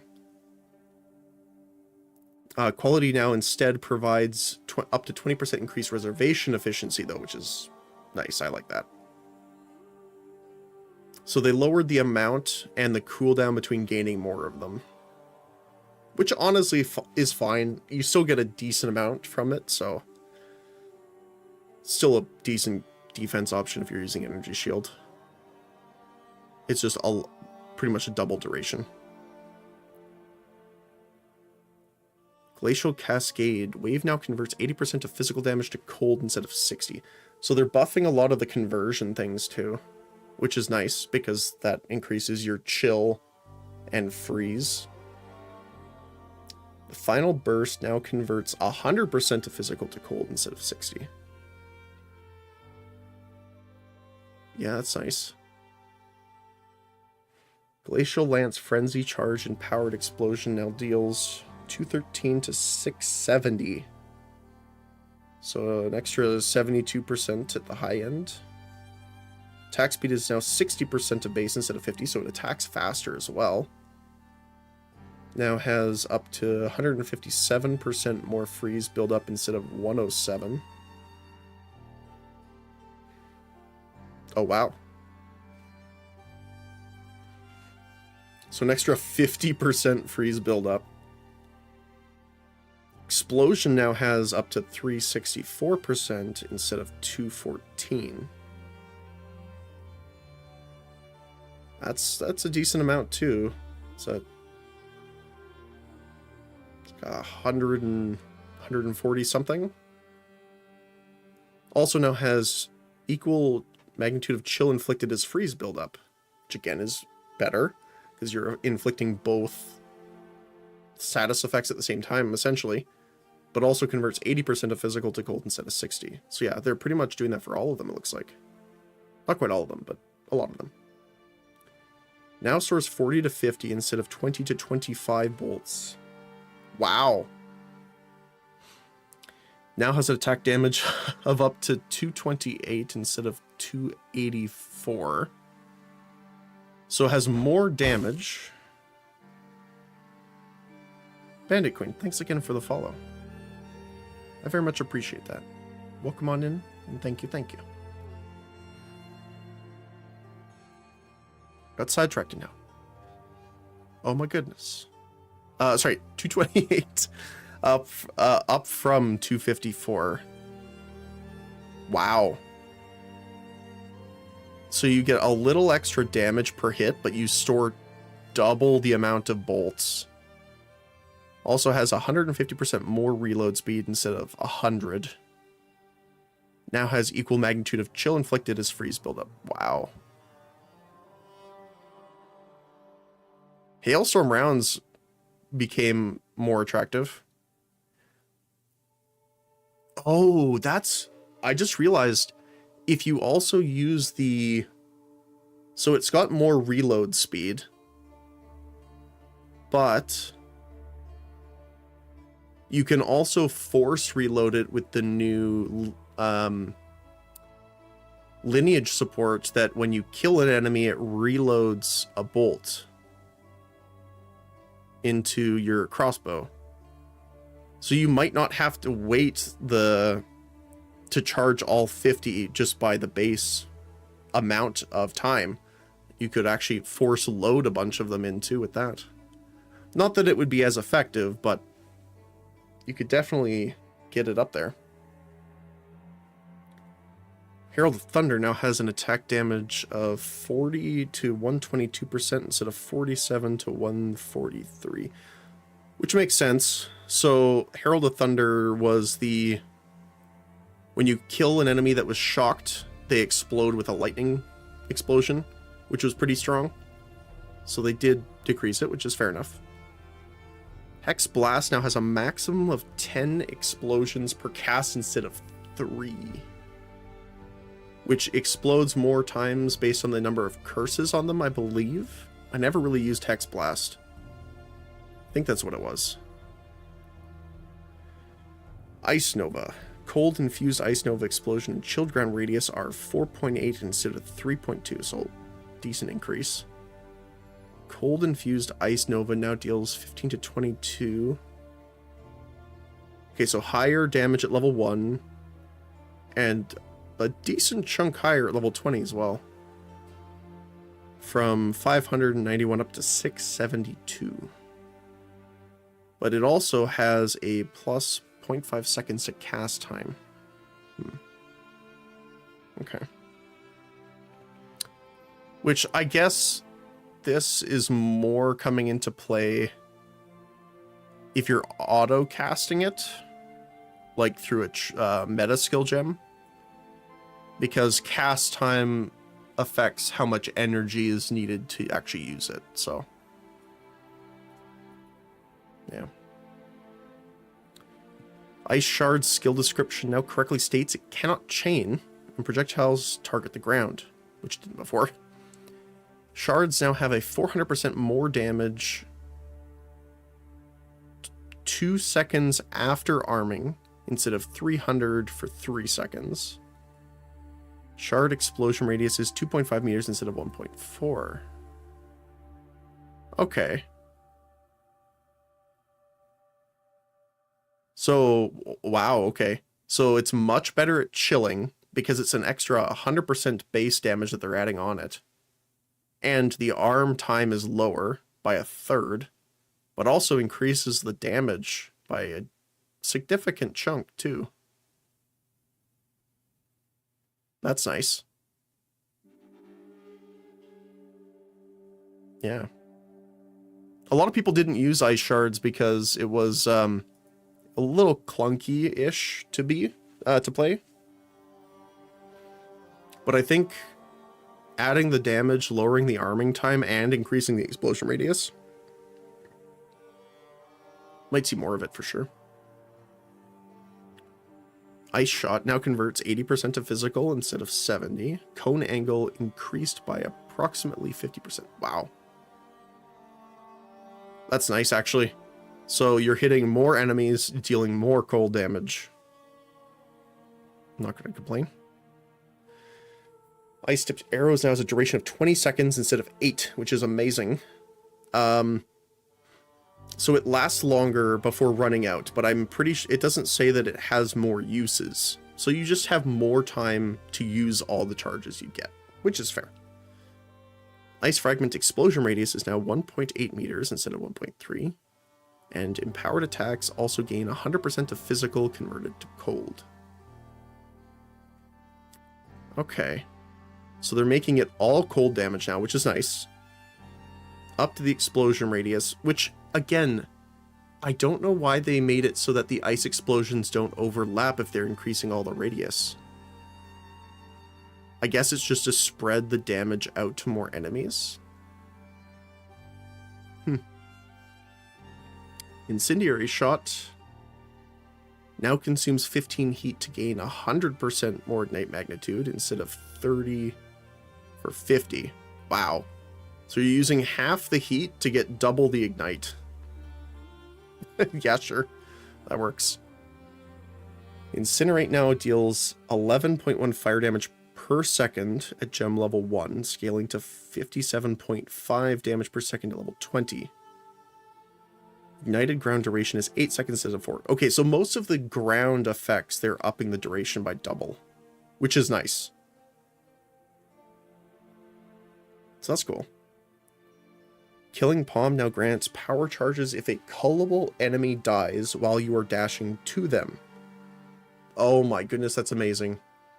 So, essentially, Killing Palm is when they're below a certain amount of health, you can dash to them, it will instantly kill them and give you a power charge. But one of the more annoying things would be if you had a damage over time effect on them and you dash to them, because they would die a split second before you hit them, you wouldn't get the power charge. And some builds, like the Flicker Strike build we were playing before, really wants those charges.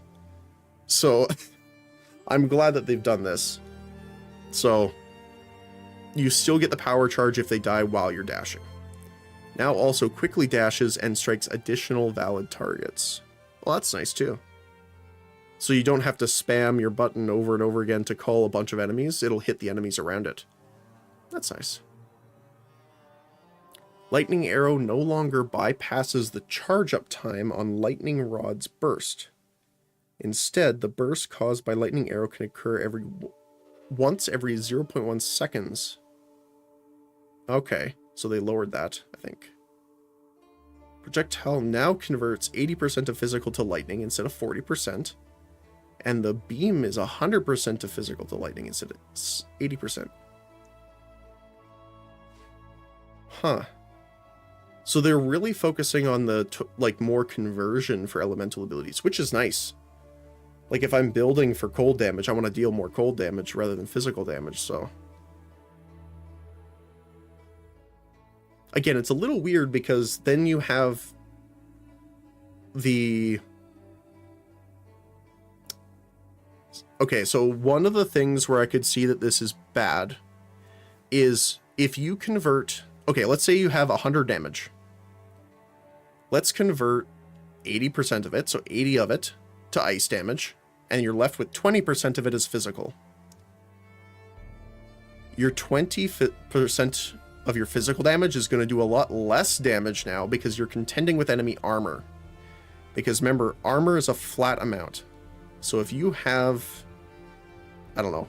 I don't remember the exact value mathematical equation, but let's say if you have like 100 armor, it blocks 100 damage. So if you deal 100 damage, you're doing 1 damage because they added a minimum of 1, which we read earlier. But if you deal 1,000 damage, it still only subtracts 100. So armor is better against small damage hits versus large hits. So by reducing the physical damage of your ability, you're weakening the physical damage you do to the enemy overall, but you're also making more of your damage apply to their resistance, right? Because their resistance is a flat value of reduction. So for example, if you have 75 ice resist, you take 75% less ice damage. Unless you have curses and stuff like that, but we won't get into that. So you're applying more of your damage to a percentile resistance. So I'm interested to see, because a lot of people are better at plugging this into like math equations and stuff that I can do. But when we get actually into the league and start playing with the numbers, I'm interested to see if it actually works out to more damage. Because more damage is being resisted now. Huh.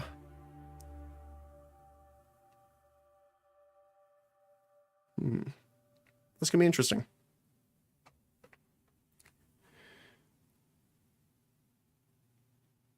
And that I guess that applies for all of them too, not just like this one, right? This is applying for the conversion to fire damage, conversion to cold damage, everything. Lightning Conduit now provides 10% more damage with hits per 5% shock on an enemy instead of 20%. So down by 10%. Quality now provides up to 20% more lightning damage instead of 5% more damage with hits per 5. Okay. So you get a flat 20% more. So obviously this is better than increase lightning damage.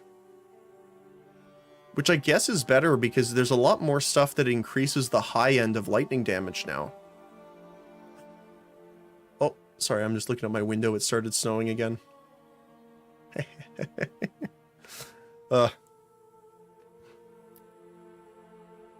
Literal squirrel moment. But yeah, so they're increasing a lot of the high end damage.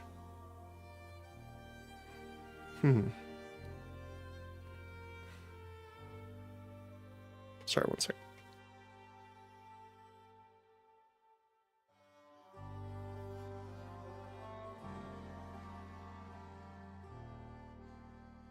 Sorry, just had to cough.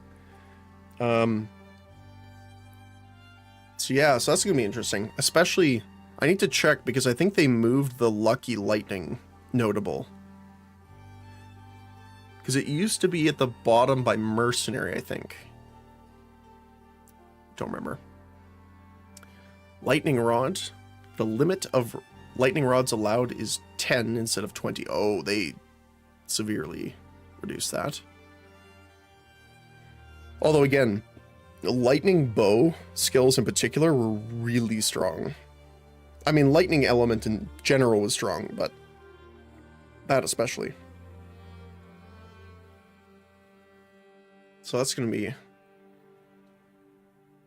Like, I don't think, like, the lightning moves are going to be bad by any regard. I still think they're going to be decent. But it's going to be nice to see more people kind of looking at other builds. Because I believe Deadeye, Lightning Rod, and something else was like 80% of builds last league or something like that. And then there's me, and I think Amulet of Chalula was the other lowest one at like a 0.8% pick rate, which is kind of sad, but it was still fun. So yeah, but personally I like it because then we get new builds, exploration too. Because a lot of people, regardless of what of people say, they will gravitate to the stronger builds because they want to get through the game quicker. They want to generate more, you know, items, currency, all that kind of stuff. But because they're bringing this down, we might see a bit more. I don't know, because they've actually buffed lightning a little bit too with the new support gems that they showed off. They even made a joke about it in the live stream, which was pretty funny. So, we'll see. Lightning, warp, explosion, and shock ground radius is now 3 meters, so reduced by 1. Shock ground is down by 2 seconds to 8 instead of 10, which I guess is fine because all the other ground creation effects are 8 seconds now, so they're probably keeping them in line, so it's easier to manage, which makes sense. It also means that they're all the same, so if you use an ability that creates shock ground just innately, like in your brain, you're used to it lasting a certain duration, that becomes kind of automatic. You're like, when you're playing, you just start automatically using skills at certain intervals because you get like muscle memory based on how long they last, right? So by keeping them all 8 seconds, if you switch from a shock ground ability to a, I don't know, chilled ground ability, you'll still have that bit of muscle memory for knowing how long it'll last. So that's cool. New additional behavior is if it's used on an enemy that is not under the cull threshold, which is the little blue orb over their head, it will now apply a debuff that will cause its normal warping behavior automatically if they fall under the threshold while it's active. That's cool. That could get you in trouble though. that could kill you. It also, I guess it depends on how long that debuff lasts for, but all I picture is you trying to warp to a target, they don't go under the threshold in time, and they run into like a group of enemies, and then you warp in, they don't die for whatever reason from the lightning warp, and now you're swarmed by enemies and you get mobbed to death. I am calling, it will happen to someone. I'm 100% certain. I'm not using it, so it won't be me, but I can see that happening for sure. Lingering illusions. Illusions now linger for 3 seconds instead of 1.2, which is nice. They have 1% of your maximum life instead of 15%. They now cause its illusions to drop a remnant that grants a power charge on pickup rather than granting a power charge when the illusion is destroyed. Oh, okay. That's better. They last for 5 seconds. The illusion now requires... Lingering illusion now requires its illusions to be destroyed by an enemy to drop its remnant. Oh, I see. So...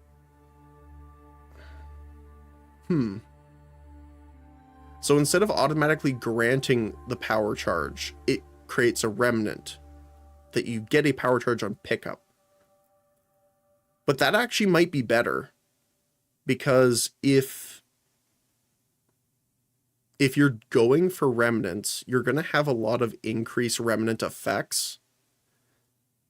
So maybe that will help. That'll actually make it better. I've never really experimented with remnants for power charges and how that works with increase. Like if you have 100% increase effect to remnants, do you just gain 2 power charges instead of 1? I've not really experimented with that, and because we don't have that in the POB, that's a little hard for me to say. Another thing to look at later.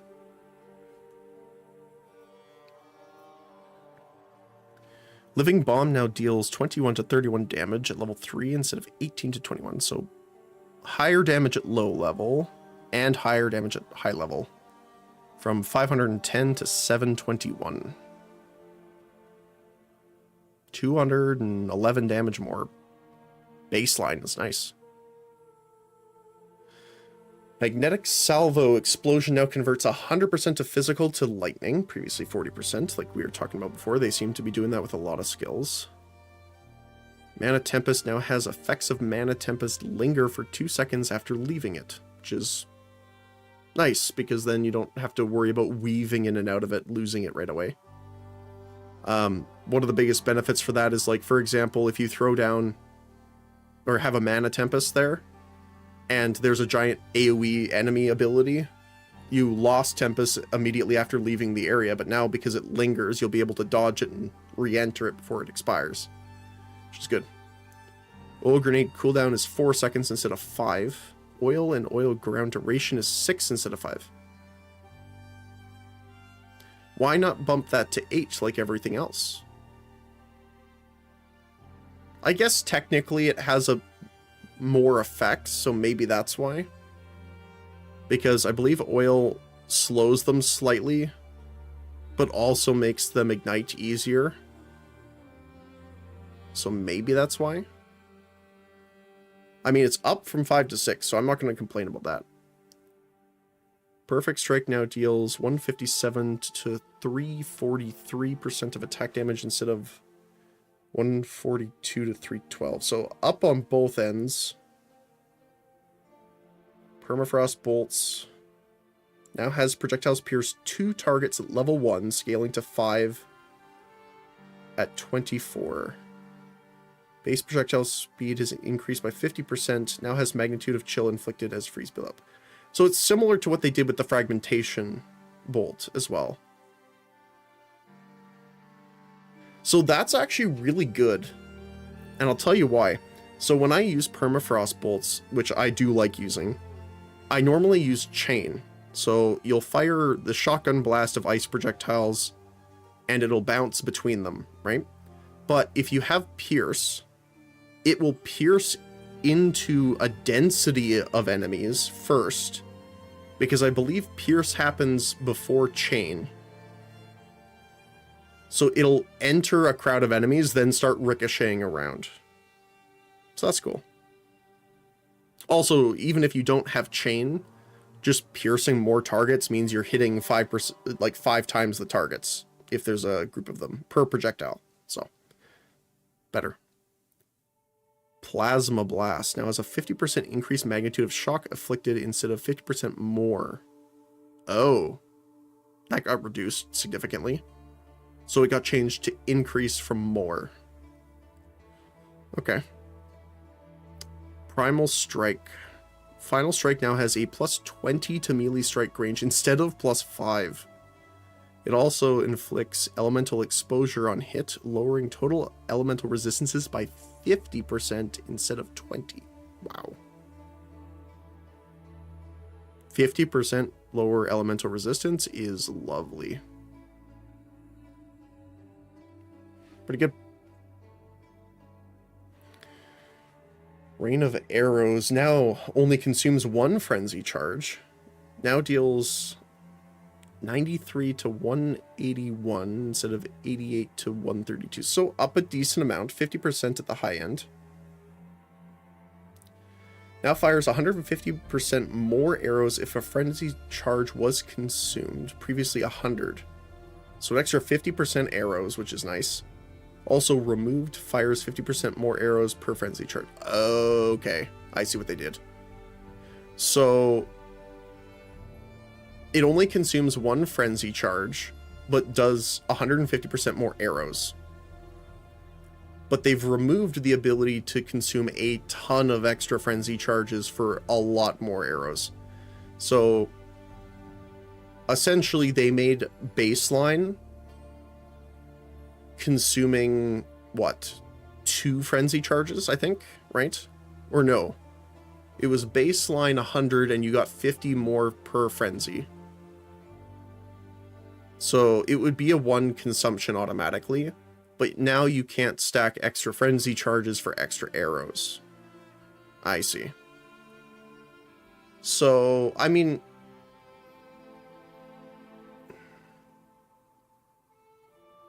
I guess it's better if you're using it more often, right? Because it's consuming 1 frenzy charge, dealing its damage in the area. Because you would consume all of your frenzy charges previously to deal more damage in that area.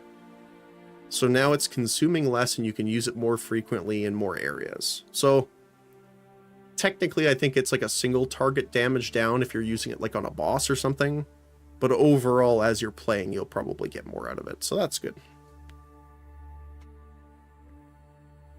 Raise Zombie. Empowered zombies now deal 122 to 253 more damage with hits instead of 100. So way more. Rapid Assault. Spearhead Explosion now deals 249 to 546 attack. Way up. 100% at level 5. Extra damage.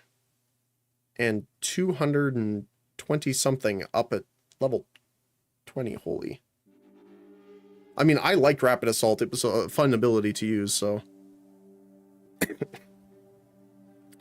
Reap now has a base critical chance of 14 instead of 12, which is nice. Extra crit chance I will never say no to, especially if it's base. Roa mount. So this was another one that a lot of people were saying was going to get changed, and I believed it. So no longer does it increase your movement speed. There you go. However, now has a 100% reduced movement speed penalty from using skills while mounted. Previously 80. So you're not getting bonus movement speed while being on the Roa. However, when you use a skill that would have slowed your movement speed, it doesn't slow your movement speed at all anymore. I still think that's going to be used on a lot of skills, but it's much less needed now. Because I think a lot of people use the Roa mount more to get through content faster because of the movement speed bonus versus the lower movement speed penalty.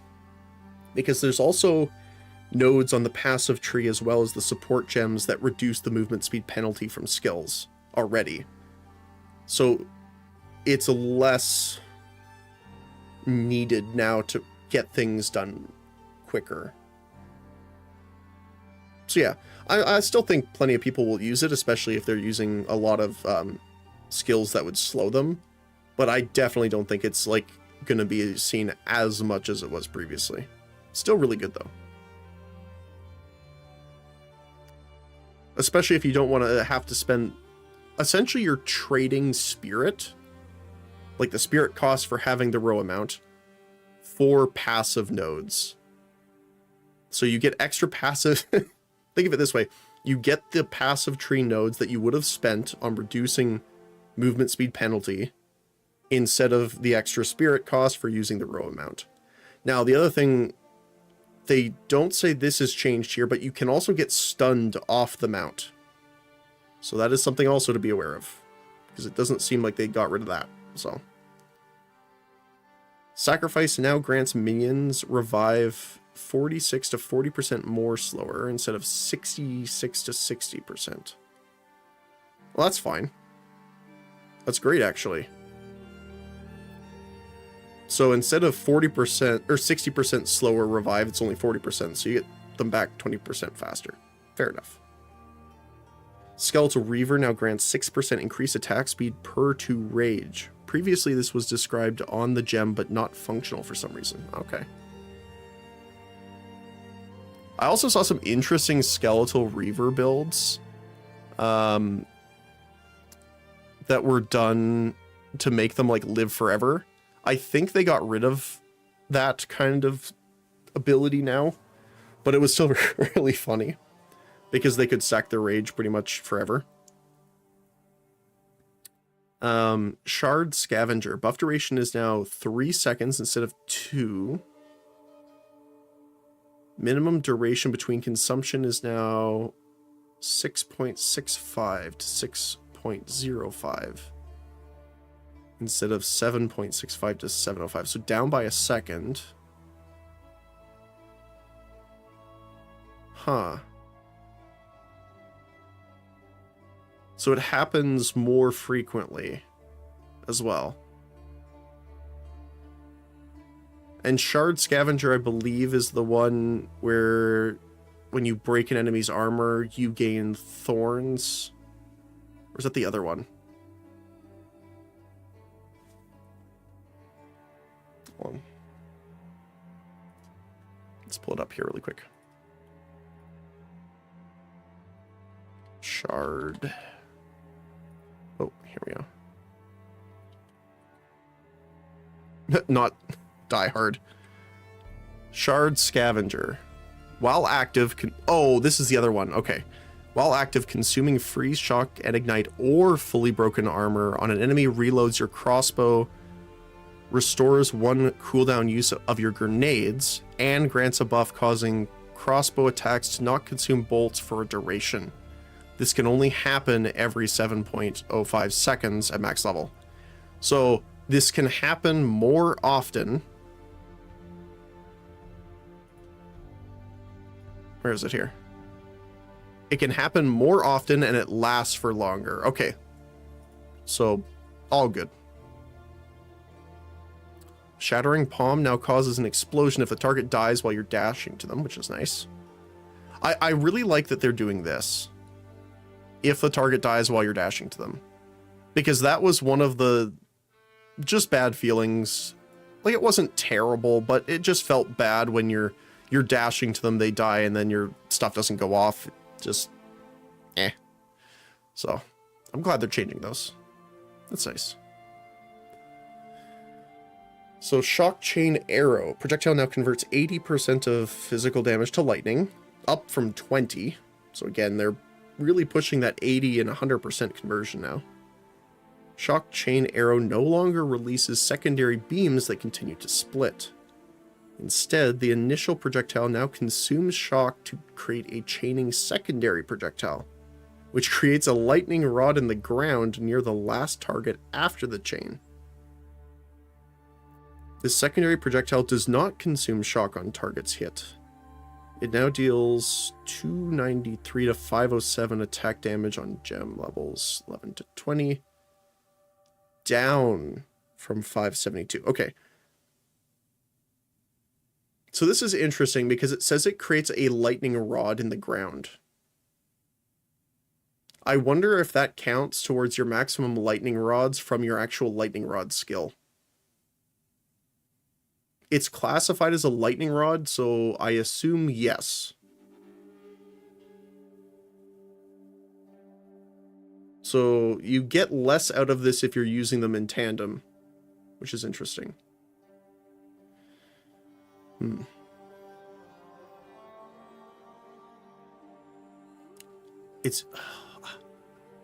It's cool though. So it consumes shock to create a chaining projectile.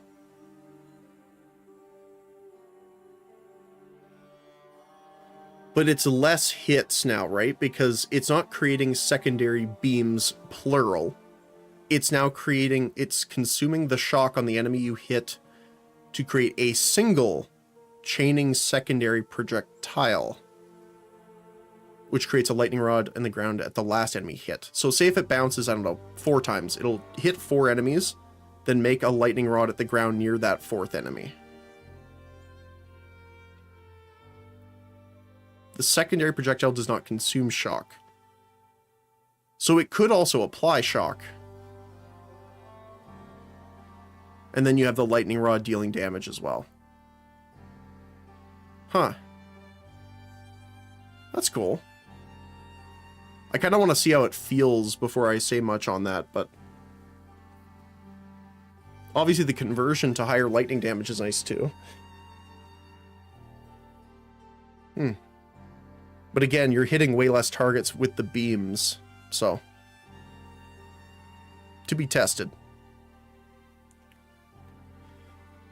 Shield Charge Collision now deals 85 to 254%, up from 73 to 217, which is nice. I was also thinking about this too. So we had the war cry. I don't remember the name of it, that can explode the shield wall, like the stone shield wall you can make. I wonder how that's going to work with the spell echo. The war cry echo. Because if you have the echo on it now, you could like throw 3 shield balls down and it would explode all 3 of them right after each other. That'd be interesting to see. Siege Cascade now has 100% more damage against immobilized enemies. Quality is now up to 40% more damage against immobilized enemies, down from 80%.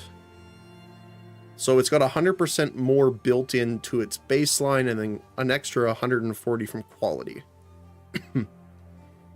So overall, it's still 60% more, but kind of split in two ways. Snipe. Icy Blast now deals 644 to 2160% of attack damage, up from 560 to 1878. So like just shy of 300% more damage. Wow. I liked Snipe. Snipe was fun to use as well. Removes heavy blast and heavy stun interaction from the skill. Oh. So before, what we were doing was stunning enemies as well, and then using Snipe on them, but it looks like they're restricting it now just to the frozen version. Interesting. So they want Snipe to be more paired with the cold freeze abilities. Fair enough. Soul Offering spike duration is 6 seconds, up from 4, so it lasts longer. That's, totally fine. Spark. Cold Infused Spark now deals 7 to 11. Funny. Cold damage, gem level 1, unchanged. Scaling up to 207 to 310. Previously 182 to 273. So more cold damage on the Infused Spark. The Cold Infused Spark now deals 1 to 10 lightning damage at 1, unchanged. Up to 245. So more damage as well at level 20. Okay, so the low end didn't change at all, but the level 20 damage got increased. Cool. Spear of Solaris. Okay, this is one that I was really hoping would get some buffs to it. I'm closing my eyes here, so I'm not reading it. This is the one where you need to charge up glory, which is kind of like I don't know what you want to call it, like a resource cost to using big moves that they call ultimates, that kind of thing. And you'd throw the spear up in the air, and then it would land on an enemy, and then a giant solar beam would come down upon them, kind of like a Command and Conquer Ion Strike. So let's see. Removed generates 100% of monster power as glory for the skill on heavy stunning an enemy. Now generates 1 glory when you inflict freeze, shock, or ignite on an enemy. Oh, that's so much better. Because you can only heavy stun an enemy every once in a while, especially on a boss. So now you generate glory whenever you freeze, shock, or ignite an enemy. That's going to be used a lot more often now. That's awesome. I like that. Spiral Volley now deals 146 to 206 of attack damage, up from 133 to 187. So just damage up overall. Staggering Palm projectiles now deal 61 to 204. There's not the previous damage there, though. So I don't know if that's the same. Staggering Palm's projectile buff's duration will now only start decreasing after the first projectile has been generated. That's nice. Staggering Palm now grants its buff if a primed enemy is stunned or killed when you're dashing to them. Again, great. Now also quickly dashes and strikes additional valid targets. Also great. Nice. So we would prime a bunch of enemies to stun, but we'd have to dash every time between them. Now this will strike the valid targets around. I'm assuming it also gets the buff duration. Because Staggering Palm, I don't remember the exact levels, but let's just say it lasted for 5 seconds, but it has a max duration of 60. So you could stun a target, it would give you 5 seconds, and then you could stack it all the way up to 60-second duration and keep refreshing it. So now this will strike valid targets nearby as well. So say if there's 4 targets nearby, it dashes and hits all 4 of them. You would get 20 seconds instead of just the 5. Sounds good. Storm Lance, Frenzy Charge, Empowerment Lance, Shock to Ground duration is 8 seconds, up from 6, as with all the other ground-based effects. Other than oil, apparently. With Stormcaller, Arrow Projectile now converts 80% of physical damage to lightning instead of 40%. Bolt now shocks enemies as dealing 50% more damage. Also converts 100% of physical to lightning damage instead of 80%. Oh, the bolt afterward, I see. Sunder has 40% of base attack speed instead of 35, so just 5% more attack speed. Good, good. Supercharged Slam now has an attack time override of 0.85 seconds instead of 1. Huh. So less attack time, meaning it'll come out faster, so that's good. Tempest Bell impact radius is now 2.1 meters, previously 1.8, so larger radius.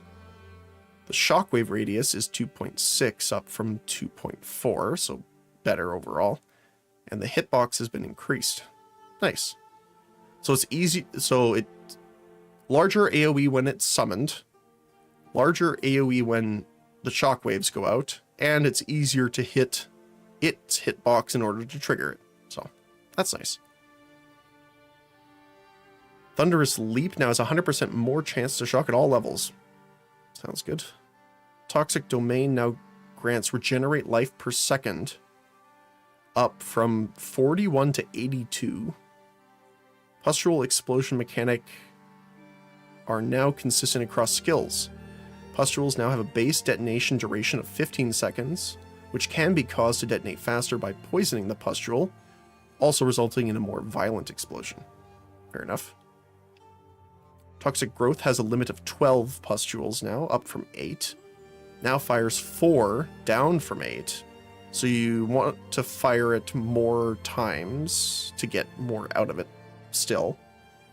So fire 3 times for, attack 3 times for 12 instead of 2 for 8. Now has 100% of base attack speed instead of 80. So it also attacks faster to make up for the extra shot. Okay. Vaulting Impact Broken Stance applied by Vaulting Impact now has a 60-second duration and is removed after taking 10 hits. Previously uncapped number of hits within a shorter duration. The amount of pre-mitigated physical damage stored by Broken Stance is now 10% instead of 5. Okay, so it stores more. The quality stat is now increases the number of hits Broken Stance takes before being removed. Instead of the duration up, it's up by 2. Okay, so it's a 20% increase to the amount of times you can get hit. It's not bad. Vine Arrow now has +1 to limit of plants. Well, there you go. Volcanic Fissure now deals 101 to 166% of attack damage, up from 88, 145. Voltec Grenade has 3 uses now instead of 2, which is awesome. And cooldown's lower, 4 seconds instead of 5. I loved Voltec Grenade, especially when we picked up the node that applies shock to electrocute as well. So that was cool. Voltaic Mark no longer makes the target susceptible to shock or causes an explosion. Oh. So they did that with the Freeze Mark too. Instead, makes the target more susceptible to being electrocuted, and on electrocuting a marked target grants you a buff with which you gain extra damage as lightning for a duration or until you mark another target. I wonder if they're doing this to, again, get rid of the auto-targeting. Because that kind of sucks, right? Like, if you're playing, like, let's just say you're in mapping, right? You have an ability that, I don't know, you deal damage to a target and it marks them for you, right? Well, if you already have the buff, like, say you kill an enemy, so you get the buff right away, and then you auto-attack another enemy, you lose the buff. At least that's my understanding based on its description. which, I don't know, that doesn't seem right. Again, unless they're pushing people to not have auto marking and they want people to actually click the button.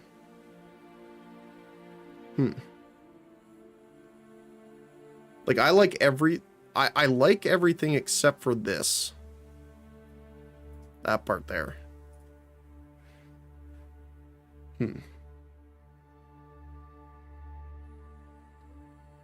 Also, it's specific to electrocute now, instead of shock.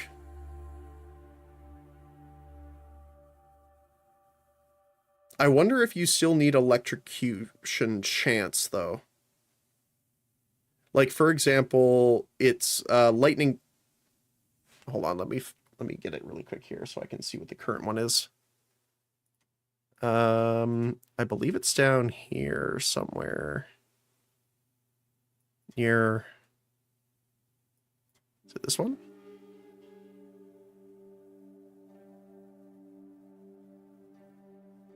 Increase electrocute buildup.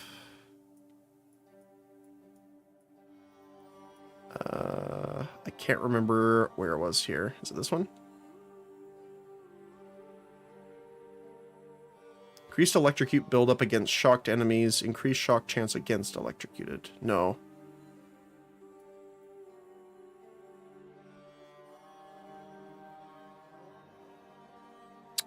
Let me see.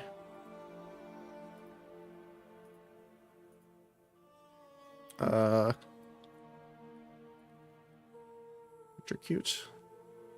Yeah. So this support gem. Supported skills cannot inflict shock. Lightning damage from supported skills contributes to electrocution buildup instead. So normally lightning damage does not build electrocution. Right? Based off this. So you would need a separate ability that has electrocution build up in order to proc this, right? Because it makes the target more susceptible to being electrocuted. But that doesn't necessarily mean it makes your lightning damage electrocute. Or cause electrocution buildup, I should say. So this only works if you're running electrocution abilities. So lightning damage in general won't help you with voltaic mark. Which is a big change, technically. Because I know a lot of people that were running lightning damage that didn't have electrocution. Or anything with electrocute buildup. Okay. Wave of Frost can now be used to cancel other actions. Now has equal magnitude of chills inflicted as freeze buildup, so that's good. Whirling Assault. Baseline movement of Whirling Assault has been reworked to be more fluid, which is nice. Now has a plus 1 second to total attack time instead of 1.4. Now has a plus 14 to melee strike range at all gem levels. Now has plus 1% more AoE per gem level. So this was cool because we actually saw this in the video that they were showing off earlier. I believe it was when they were looking at the frame rate levels, where you could see it was a much bigger range. So that's nice. Wind Dancer Gale Force now deals 27 to 82% of attack damage. Wow, that was reduced a lot. Down to 82 from 163. Wow. Alright, we're in the item changes. Let's go. Unique item changes. Grand Spectrums now roll 6% to all elemental res per socketed Grand Spectrum on their Sapphire variant instead of 4%, so up by 2. A little bit tankier. Sandstorm Visage now has every second inflicts critical weakness on enemies in your presence for 15 to 20 seconds. It was always 15 seconds before. So, can roll up to 20, so that's better. Mahoaxal's Machination now has 66 to 333% increased effective socketed soul cores instead of 100%. Oh, nice.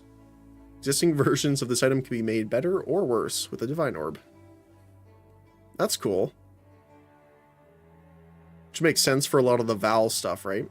So, but 300+% is not insignificant, actually. Especially with some of the new soul cores that are available.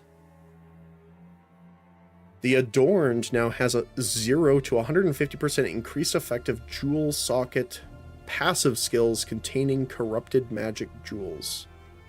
So an extra 50% possible. Asylum now has 200 to 300% increased armor and evasion, up from 50 to 100. Perfidy has 300 to 450 increased armor and evasion, up from 100 to 150, which is nice because I think a lot of people just weren't using these because the actual defensive stats were really low. Now, some of the effects just weren't good overall anyway, but that's a different point. Melting Maelstrom now has every 3 seconds during effect, deal 100% of mana spent in those seconds as chaos damage to enemies within 3 meters. So double, up from 50. Struggle Scream now can have up to 3 additional instilled modifiers, so an additional 1 up from 2. Zoph's Blood now has enemies in your presence have -25 to fire res instead of -10. It also has 50 to 100% fire resistance, up from 30 to 40. Wow. 100% extra fire resistance is pretty nice. Choir of the Storm has also 50 to 100 lightning res. Pandemonious has 50 to 100 cold resistance. It was previously 20 to 30 or 30 to 40. So everything's up across the board, which is nice. Which again makes those more usable because a lot of people were having trouble running uniques with resistances being so low on them. So rolling up to 100% on your resistance is pretty nice.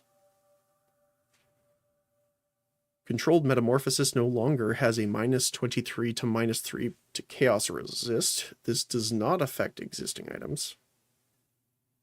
Savala now has you take 0 to 20% of damage from blocked hits. So, it could go to 0. So previously you had to take 15 to 20%, but now you could take 0% if it rolls well enough. It also has 200 to 300% increased armor instead of 150 to 200. Yeah, that's nice. Keeper of the Ark has 150 to 250 increased armor and energy shield, up from 100 to 150. It also has take 40% less damage from hits and take 40% less damage over time. Previously 30 for both. And that's less, so just 10% better. Olroth's Resolve now has excess life recovery added as guard for 20 seconds instead of 10. Which is nice, actually. Double duration. Warrior Invictus has 300 to 400% increased armor, evasion, and energy shield, which is great because, funny enough, that's the armor we were using before for our monk build for the Flicker Strike, I believe. And it was 200 to 300, now it's 300 to 400, which is pretty nice. Solus Ipsi has 150 to 200% increased armor, evasion, and ES, up from 100 to 150. It now has, you can socket 2 additional copies of each lineage support gem in different skills, up from 1. Ooh. That's cool. Because normally you can only put 1, right, in any of your skills, but now you can have 2, up to 2 extra in different ones. That's cool. So, for example, if you had, I don't know, skeleton minions, you had the berserkers, and, I don't know, a specter. You could put the undying lineage support in all 3 of them with this. I believe this is a chest armor, if I'm not mistaken. Sign Equal now has 150%, 100 to 150% increased armor evasion and ES, up from 40 to 60. Wow. Also has enemies immobilized by you take 20% more damage. Oh, instead of less damage. So it's like a 45% buff, technically. Okay, that's fair enough. Abaturno has 100 to 115% increased armor evasion ES, up from 60 to 80. Mind of the Council has their evasion ES up to maximum 200 from 90. Indigon has more energy shield, 100 to 140 up from 60 to 100. So it's almost like all their high end is their new baseline. Some even more. Defiance of Destiny now has recover 20 to 30% of missing life before being hit by an enemy. They buffed Defiance of Destiny. So Defiance of Destiny was a really good item. And it still is. So you recover 30, let's just call the high end. You recover 30% of your missing life before being hit by an enemy. So if an enemy hits you, it checks your current missing health and automatically heals you for 30% of it. So as you get lower health, you just keep healing more and more. And this is any hit, right? So I don't know if this counts on block, but like if you're getting hit for like 5 damage, it still heals the full amount of your missing life, right?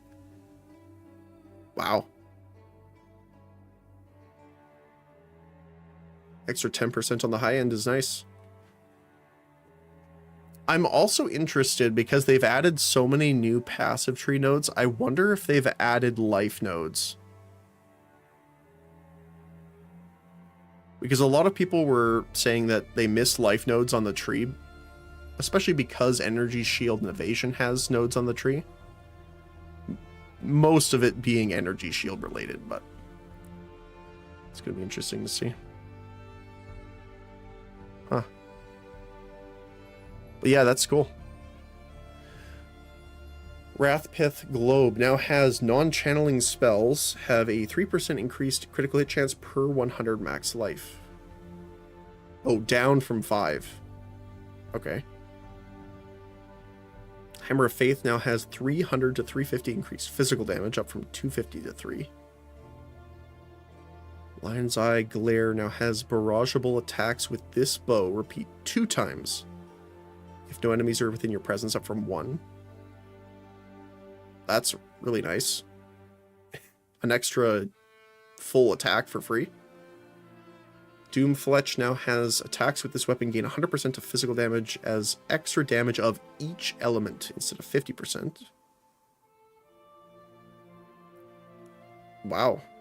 So an extra 50% total damage baseline off the weapon. The Whispering Ice now has plus 5 to 7 levels of all cold spell skills instead of 2 to 4. 5 to 10% increase intelligence, so lower on the high end, which used to be 15%. 2% increased spell damage per 10 intelligence, down from 4. It also inflicts elemental exposures on hit, lowering total elemental resistance by 50 to 60% instead of 20 to 30. So it's adding less raw spell damage based on your intelligence. However, you're doing significantly more by lowering their resistances. Plus the spell skill levels is huge too. Almost double on the high end. Yeah. The Covenant now has skills gain a base life cost equal to 100% of base mana cost, up from 50. 10% of spell damage leached as life instead of 5, so you're leeching more. It also now grants the Life Remnant skill. This change does not affect existing items. Silks of Veneration now no longer has 10 to 20% of all elemental resistances. Existing items still have this modifier. Okay. So it lost its Ellie res. Gained 150 to 200 increased energy shield. Existing items won't have the modifier. Okay, so it lost elemental resistance, but you're gaining 200% energy shield off of it. Okay. I cry for my elemental resistances, but okay. Cloak of Defiance now has 50 to 100% increased mana regeneration rate, up from 50 alone. Now has 50% of damage taken before from mana before life instead of 30. That's really nice. So an extra 20% damage split. Yeah, that's nice. Voltaic's Rift now adds 1 to 300 to 500 lightning damage, up from 2 to 300. Yeah, they're making like the top end, the new baseline, then adding an extra 200 on that. Not bad so far.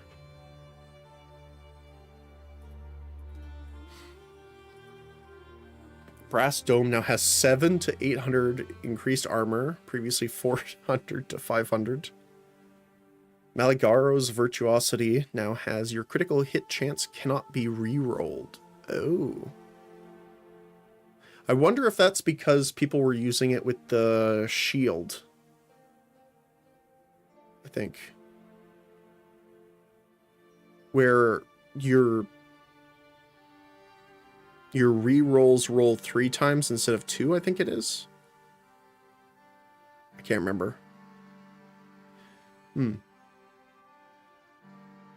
Because if your critical hits are lucky, it means it's re-rolled and you take the higher. Oh. Well, it's only chance. It's not critical hits.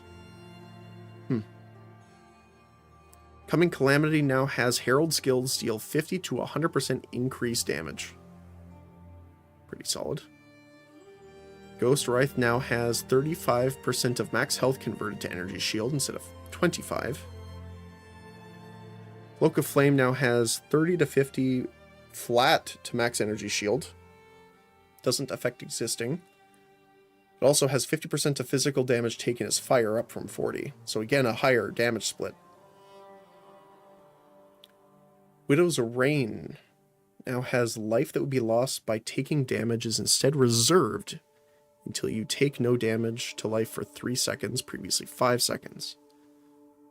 So you're getting the reservation cleared sooner, which is pretty good.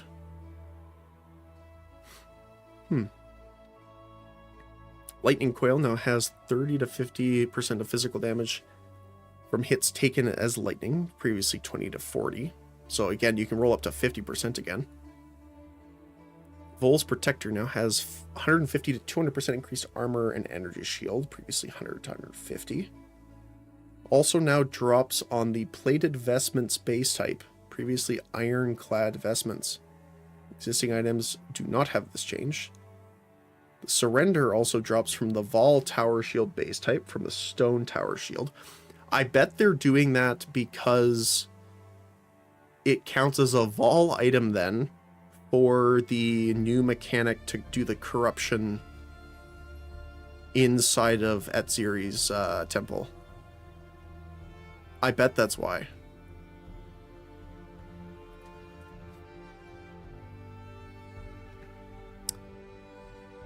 Coacher of Crimson now has 10 to 15% increased max life, previously 25 reduced, which is hilarious. Sacrosanctum now has 10 to 20% of damage taken recouped as life, up from 5 to 10. The amount is increased by double too. Sierran Inheritance now has all damage taken from hits contributes to magnitude of chill inflicted on you.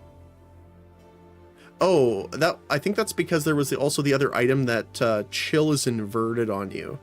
So if you have 20% chill. Normally your action speed, for example, is slowed by that amount, but the other item actually increases it, so it makes it plus 20%. So you do everything 20% faster.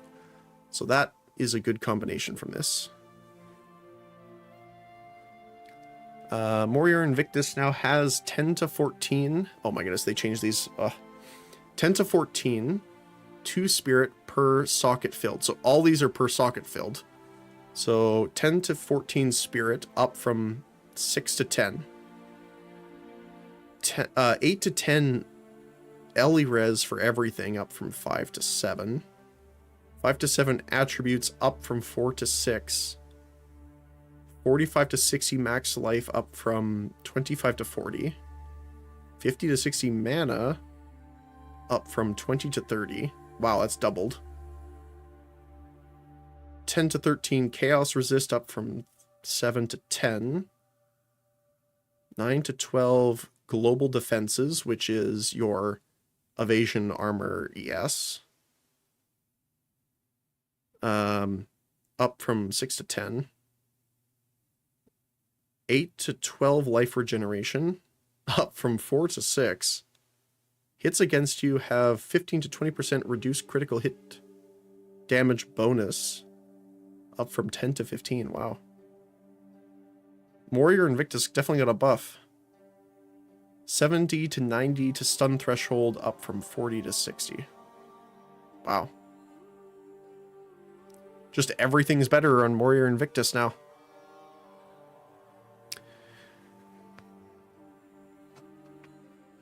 Hyri's Ire no longer has 25% increased chill duration on enemies. It no longer has added cold damage to attacks. It now has gain 15 to 25% of damage as extra cold damage. So better in the late game too, because you're going to have better base damage to have this conversion. It also now has 25% increased freeze duration on enemies. Oh, it's freeze instead of chill now. That's cool. So they'll stay frozen for longer unless you are exploding it with something. Queen of the Forest now has 25% increased movement speed, previously 0, and has 1% movement speed per 600 evasion rating, previously 800, capped at 50%, previously uncapped. This change does not affect existing items. The per evasion rating value can be updated with the Divine Orb. I've never really done like full evasion builds. I think there was one build that you could do like a accuracy to evasion conversion, and that was like how you stacked it. I don't remember exactly because I didn't do that build, but they're capping it now for a reason. Thunderfist Crackling Palm now has 15% base critical chance instead of 5. And now does 40% more lightning damage at all levels. Donia's Ego, Pinnacle of Power skill, now grants 15% more elemental damage per power charge consumed. So up from 8 up to 15, so almost doubled. Lightning Coil Valiko's charge skill now has its bolts chained 2 additional times and deal 100% more lightning damage at all levels. Wow. Perfidy now has 10 to 30% chance to avoid physical damage from hits, up from 10 to 40. Or no, down from 10 to 40, sorry. Existing items can be made worse. And also has a 10 to 30 avoiding chaos damage from hits, down from 10 to 40. Huh. But it now has a 10 to 30 chance to avoid fire damage, cold damage, and lightning damage from hits. Wow, okay. So instead of making it just physical and chaos, they're making it a chance to avoid damage from hits from everything. That's cool. Skins of the Loyal now has an elemental ailment threshold is increased by uncapped chaos resistance from overcapped resistances. Armor is increased by overcapped fire resistance. Energy shield is increased by overcapped cold resist. And evasion is increased by uncapped lightning resist. So you want to stack resistance on that. Elemental ailment threshold being increased is really nice. But armor, ES...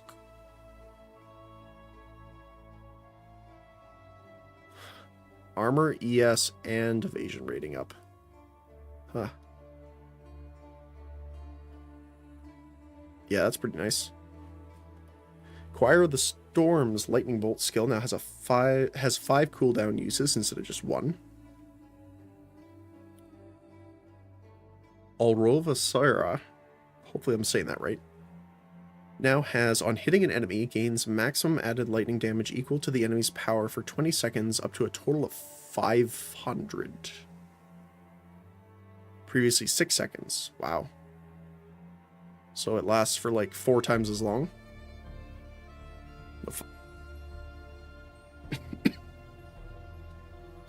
The Unborn Lich now rolls 4 desecrated modifiers instead of 3, which is nice. Grip of Kulmak has had many of its modifier ranges buffed, which is from the Abyss League mechanics. The Sacrifice of Blood Keystone, granted by the Undying Hate unique, now grants regenerate 1 life per second per 16th life spent in the last 4 seconds. Previously, 1 life per second per 8 spent in the 8 seconds. Sorry. Oh, so that's a definite... Pardon me. Sorry. That's a downgrade for sure. So it was 8 spent in 8 previously, but now it's 16 spent in 4. Now also has 20% more life cost of skills, previously 40 or 50. Okay, so it is reducing the life cost of your skills though. Huh. I personally, I still think that's worse. Because not only do you need to spend more life in a shorter duration to get the same amount of life regeneration, your skills cost less life, meaning you have to cast more skills in a shorter amount of time to get the same amount. So I'd still say that's a downgrade. But I've never used this in particular, so, I mean, maybe people were having issues with the actual life cost increase, so they reduce it by 30%. Might be why. All right. We're getting to the bottom here. Item changes. Rune sockets have been renamed to augment sockets. Okay, fair enough. Non-jewel items that go into augment sockets have been renamed to socketables from socketables to augments. Existing augment talismans have been renamed to idols. Okay. Existing items that have invalid augment sockets from the following limit changes will be unable to be used until these sockets are once again valid. Okay, so Head Witch limited to 1. Sequels, Rune of the Sky limited to 1. Venomous, Rune of Agony down to 1. So all these are reduced down to 1. Farrell's Grace, Rune of the Chase. Cracian's Rune of Warding is now limited to 1. Now grants body armors 50% reduced effective curses on you, previously 40. So an extra 10%. Rune of Memory, Rune of Erosion also limited to 1. Grants helmets 25% increased exposure effect, up from 20. Rune of the Hunt, Rune of Recovery limited to 1. Courtesan Manan's Rune of Cruelty is limited to 1. Gloves grant 20% increased magnitude of damaging ailments you inflict, up. So it looks like most of them are up by 5%. So this is 20% up from 15. Thane's Grinnell Rune of Mastery is now limited to 1, and gloves grant 30% increased magnitude of non-damaging ailments, up from 20. Rune of Spinning, Archery, Wilderness, Draining, Summer, Winter, Spring, Claws, Willpower, all limited to 1. Idol of Cirrus is now 1. Thraldana is now limited to 1. Grold is limited to 1, and gloves get 20% increased total power counted by war cries, up from 15. Idol of Eshta, limited. Increased cost efficiency. An extra 2% up from 10. Idol of Ingrin, limited to 1. Enemies you curse take 6% increased damage, up from 5. Idol of Maxarius is now limited to 1. Ralakesh is limited to 1. 8% increased efficiency of minion skills, up from 6. Extra 2%. There you go.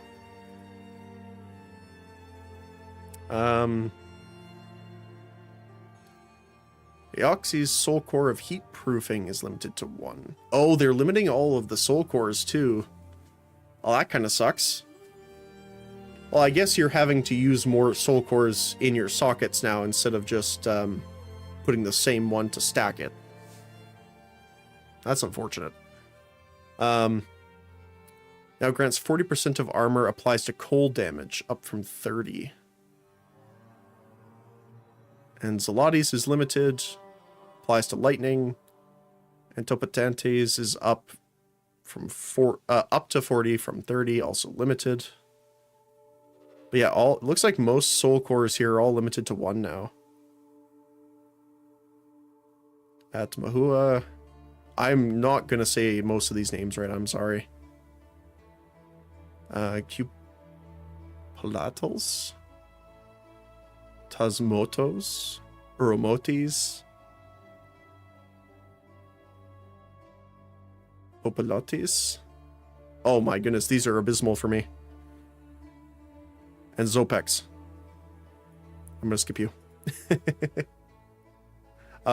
They're all limited to 1, which is fine. Estazunti's Soul Core of Convalescence is now limited to 1. Grants boots 12% increased speed of recoup effects, previously 10. Helmets, 8% of damage is recouped as life, previously 6, which is nice. Tactes, I remember this one. Enemies limited to 1. Enemies you curse have -5 chaos resist, up from 4. Limited. Greater Rune of Nobility. Now grants 10% chance to inflict elemental exposure instead of lightning exposure. Oh. Oh, right, because what they're doing is making all the things elemental based instead of strictly a element. So instead of lightning, it's elemental. Which is great because then it applies obviously to fire and cold as well. In one room. Modifiers for bow attacks fire X additional arrows on bows has been disabled. Oh. Why? And so it's not been removed, it's been disabled, so I'm assuming there's a problem with it for some reason. And it says modifiers, it doesn't say like implicit or explicit. So I'm assuming the bows that fire an additional arrow, is that bow, like the actual item, disabled for now? Let's see. A new modifier has been added to bows. Plus X% surpassing chance to fire an additional arrow. Surpassing. That's a new one I don't think I've heard. Surpassing. I'll have to check that later. I don't think I've ever seen that. Is it in here? Nope. There's no surpassing. Huh. I wonder if it's like an incremental increase then. Like reverse entropy. So, for example, if it's a 25%, is it 25 the first attack, then 50 the second attack? Like that kind of thing? Then 75%, then 100% until it actually activates? Not sure. I'll take a look at that after, actually. You know what? Actually, I'll take a look at it now. Hold on. So I kind of want to know this.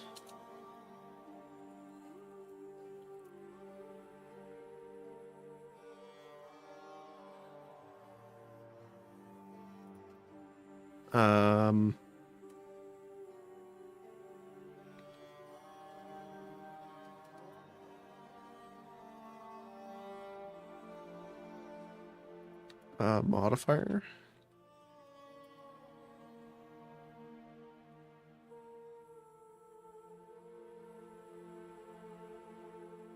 Oh, okay, so it is not technically, this is a new keyword pretty much. So far, the only time it was used is on Waystone modifiers.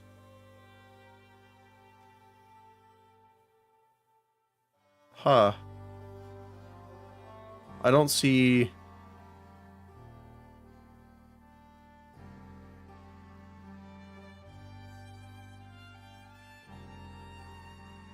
Sorry, I'm just looking this up here.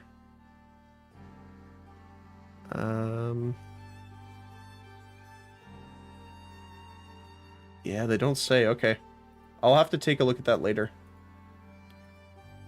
Because I saw that earlier and I thought it was a, like, typo, but since it's here again, I'm assuming it's a new actual, like, keyword. My assumption would be like a reverse entropy situation, where it just builds until it happens, but we'll see. Spell damage, specific damage type. Damage as elemental damage, as extra elemental damage. Mods on staves are 33% stronger on average. Existing items need a divine orb. Magnitude of damaging ailments. Desecrated mod on staves now rolls 40 to 64, up from 31 to 49. Spell damage with spells that cost life. Desecrated mod on staves now roll 121 to 154, up from 91 to 116. Foci can no longer roll the top 2 tiers of spell damage and specific damage modifiers. Oh, interesting. None of them can. Cultist, Druidic, Leyline, Sacred, and Talisman focuses now provide more energy shield. Totemic Great Club now has Warcries and Power and additional attack. Previously crushes enemies on hit. And now has 77 to 105 damage, previously 73 to 99. Forge Maul now has the implicit modifiers, crushes enemies on hit, with reduced damage now, 26 to 35. Anvil Maul now has the implicit modifiers, crushes enemies on hit, has 101 to 160, 136 damage, down again.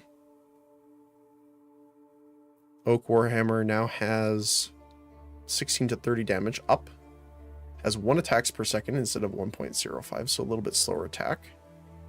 And has a 10% damage increase roughly. Increases stun buildup. Implicit has been lowered to 20 to 40%, previously 30 to 50% to compensate. Okay, so it's better damage increase, but lower stun buildup. Ironman Great Club now has 105 to 196 damage, so up again. And again, a little bit slower. Higher damage on the Cultist Great Hammer, Fanatic as well. Crumbling Maul now has 8% critical strike chance, up from 5. Disintegrating, up critical strike. So they're buffing most of the critical strikes and damage, it looks like. Except for the one up top. They're lowering the damage on the crushes enemies on hit. Ruination Maul has 8% crit chance now instead of 5. Actually, lower damage on this one. 104 to 127, down from 113 to 138. So I guess they're lowering the base damage on these two because they're adding like a 3% critical strike base chance, which I guess makes sense. You're doing more DPS overall. Easier also to hit 100% crit rate with an 8% versus a 5%.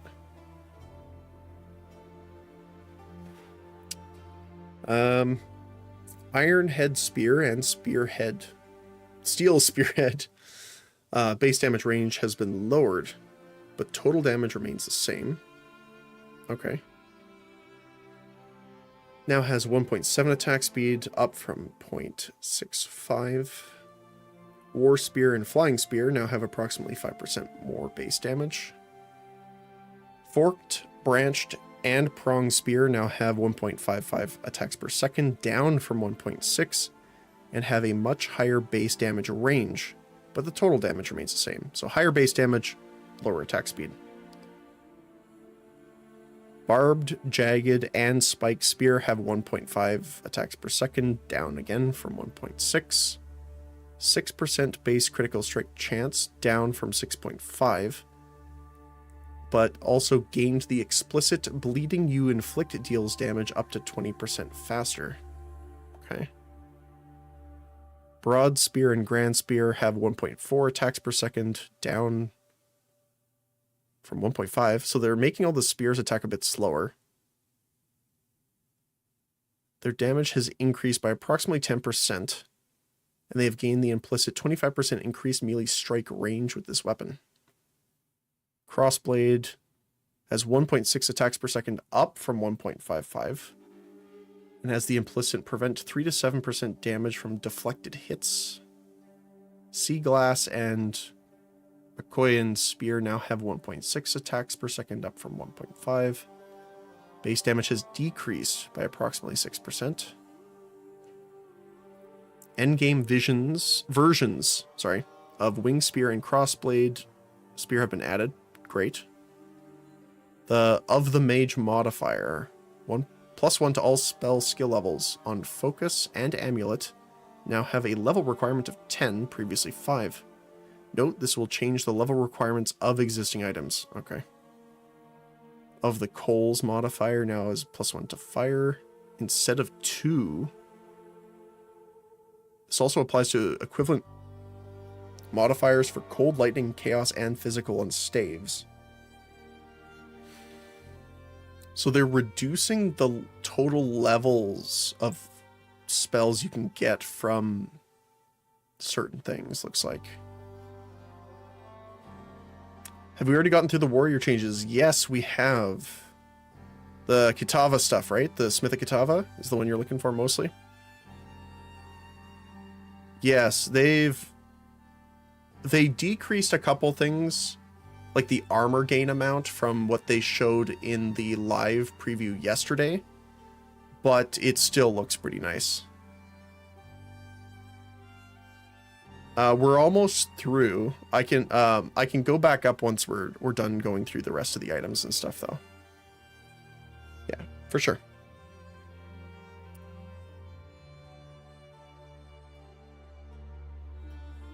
Just any of the warrior changes, to be honest. Tired of being at the bottom right. I mean, I liked my warrior, but I was playing a Thorns shenanigans build, so it was fun. But yeah, no, Smith of Kitava and general warrior changes. I think it looks like most of the changes are focused on the Smith. It's definitely got to be this year. Yeah, that's true, for sure. It's also a little hard to say because they did add a lot more passive nodes to the tree. I think they said like over 250 or something like that. So one thing I don't know yet, because I haven't seen it on here at all, is if they added life nodes yet. Because if they added life nodes, warrior became a lot better, just in general. So we'll see. They haven't released any of the skill trees yet, so makes sense. Smith of Kitava looks like a meme. I haven't played it yet. I did play it once back when it first came out, which was not great. However, they did buff it significantly with its statistics and stuff that it gains. It also has way more armor in general, because every node you take on the armor upgrade tree gives you an extra 200 flat armor now.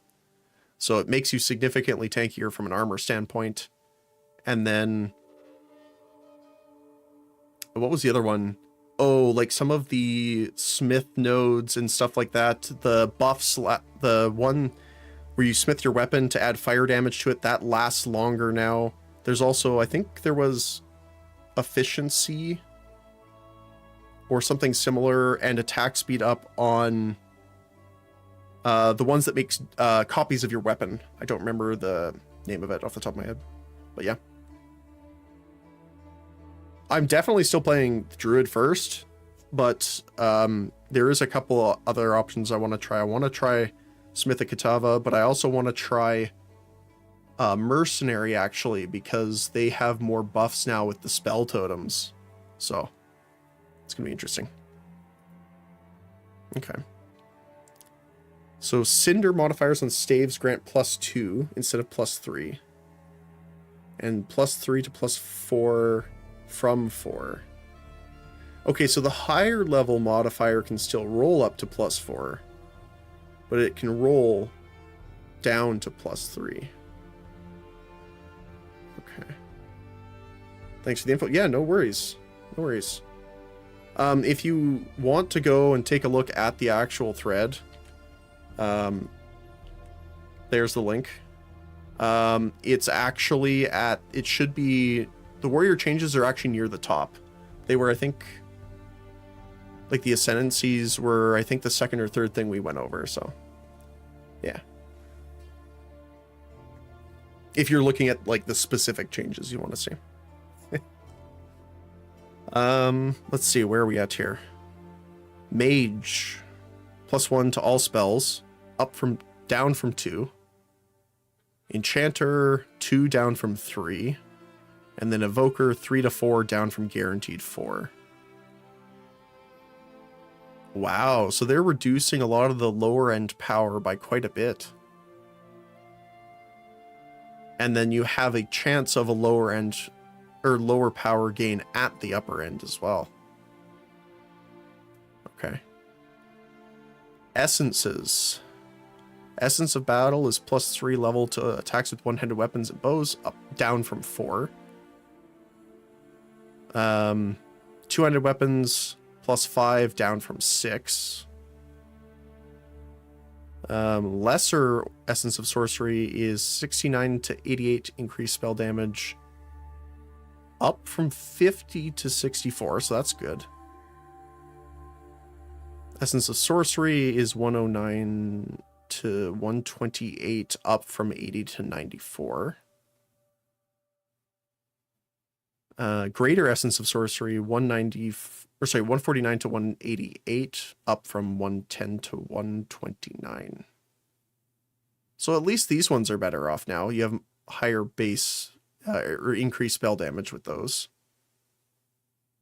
Perfect Essence of Battle is +3 to level of all attack skills with one-handed weapons and bows. Again, down from 4. Perfect is +5, down from 6. Which is interesting because I remember in one of the dev interviews they were going over this and they had mentioned that they're expecting, like, through the campaign even and into endgame, especially into the interludes, they're expecting players to have increased level of their skills. So it's weird that they're decreasing the amount that you get early on. I wonder why. Huh. Corsair Coat now grants 5% increased movement speed instead of reduced movement speed penalty from using skills. Makes sense. Because, well, I guess it could... Are they doing that because they upped the percentage from Roa? Maybe. For rules, Rune of Grace is now 8% increased deflection rating while moving instead of reduced movement speed penalty. Oh, yeah, they're removing that. Interesting. Grip of Kulmak can no longer roll reduced movement speed penalty from using skills while moving. Oh, so they're really pushing either this, you use the support gems you get the skill tree bonuses, or you use Roa. Interesting, okay. Desecration modifier on amulets that granted skills a chance to not consume glory now grants a 20 to 30% chance for skills to remain or retain 40% on use. Okay. So they're making it a little more likely to occur, but you only get 40% of the glory back instead of having just a second use of it right away. This affects existing items with the modifiers can be updated with a divine orb. Desecrated modifiers granting reduced movement speed penalty from skills have been removed. Yeah. Thanks for that, Frost. I appreciate that. So yeah, so they're pushing you into either using skill points, Roa, or I believe there's still the support gem that does that too. Added a relic locker at the end of floor reward for Trial of Sekimos. Thank you. Thank you so much. Oh my goodness, I can't put my hands together because it can't track me that well, but that's awesome. So in the final room, there wasn't a way of actually depositing your relics into the stash, so you had to just throw them all in your base inventory, then swap them over when you left. So that's nice. That's just a general nice one. Relic modifier light-footed can no longer roll. Oh. Acrobatic now grants trap deal less damage. Oh, these were actually nerfed. 7 to 5% reduced damage, previously 15 to 12. And Limber is they deal 10 to 8% reduced damage down from 15 to 12. Huh, okay.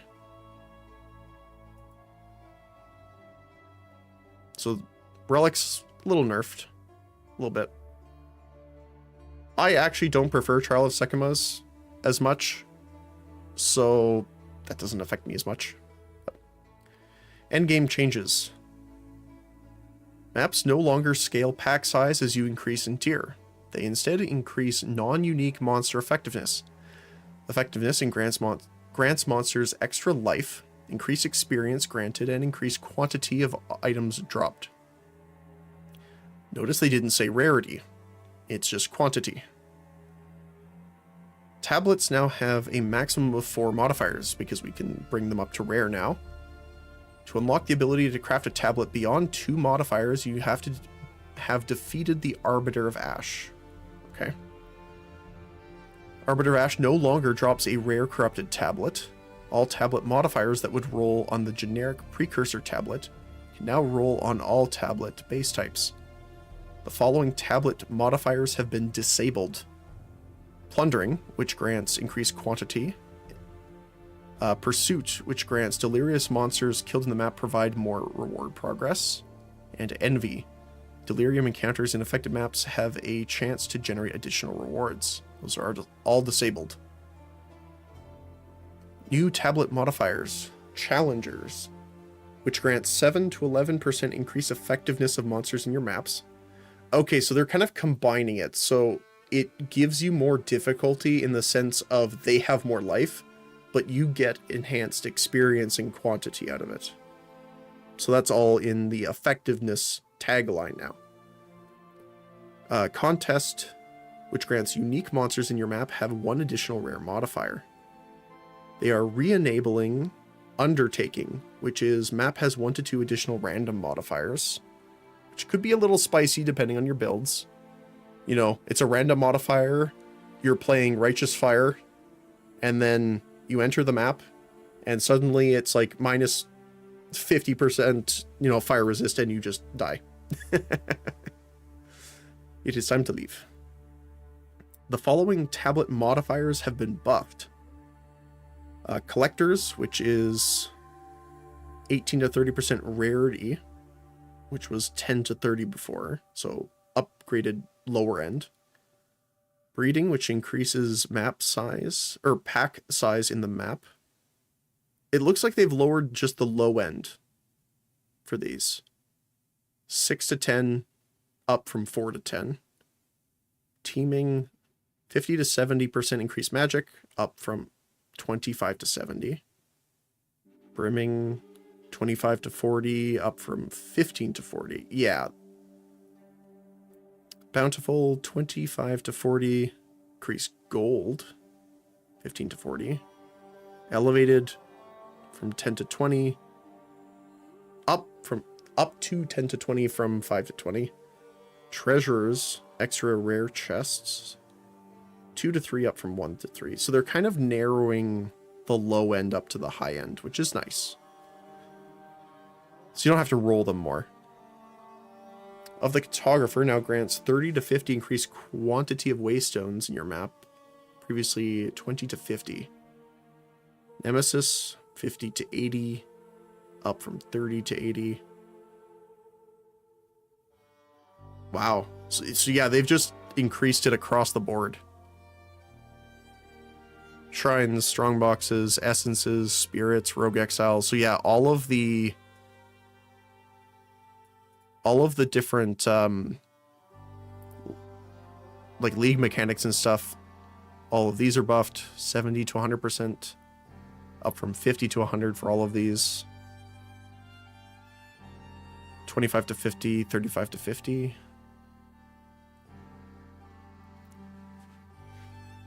Wow. So yeah, all of your map mods now are a lot better. What is it, like a 25%-ish, maybe closer to 20% baseline up? For shrines, strongboxes, essences, spirits, rogue exiles, summoning circles, magic monsters, monster density, quantity of breach splinters, additional breaches, an additional breach, expedition artifacts dropped by monsters, explosive placement range, explosive radius, quantity of log books, rare expedition monsters in the map. Oh my goodness. So yeah, it's literally, I think, every single modifier. Hold on, let me just look really quick. Yeah. I'm pretty sure that's every modifier has been buffed. Insane. Increased rarity dropped by map bosses. Okay. I'm not going to list every single one of them because it looks like it's been a 20% increase on the low end, but the high end hasn't moved for any of these. So that's fine. Okay. So we will not go through every single one, but holy moly. Zesh Madness Breach Atlas Notable no longer provides rare breach monsters in your maps have Soul Eater modifier. Instead provides rare breach monsters have Onslaught, and rare breach monsters have 50% increased effectiveness. See, that's nice, because again, that's quantity of items dropped and XP gained. Prayer for Wealth Atlas passive has been removed due to greed shrines no longer being available. Oh, they just disabled greed shrines, okay. High Road no longer provides waystones found have 20% chance to be a higher tier. Now provides 10% chance for waystones found in your maps to be rare and corrupted. Oh, okay. I don't know if I like that then, because it automatically upgrades them to rare, but it auto-corrupts them so you can't ever edit them. Get out of my head and the mirrors. The mirrors. Delirium notables have swapped places. The Get Out of My Head Delirium Atlas notable has been reworked. It now provides magic monsters in your maps have 25% chance to have an additional Delirium modifier and 100% increased rarity of items dropped by magic monsters in your maps with multiple Delirium modifiers. Which would be pretty much all of them then. That's cool. It makes larger magic monster packs at least, you know, more beneficial to actually clear out.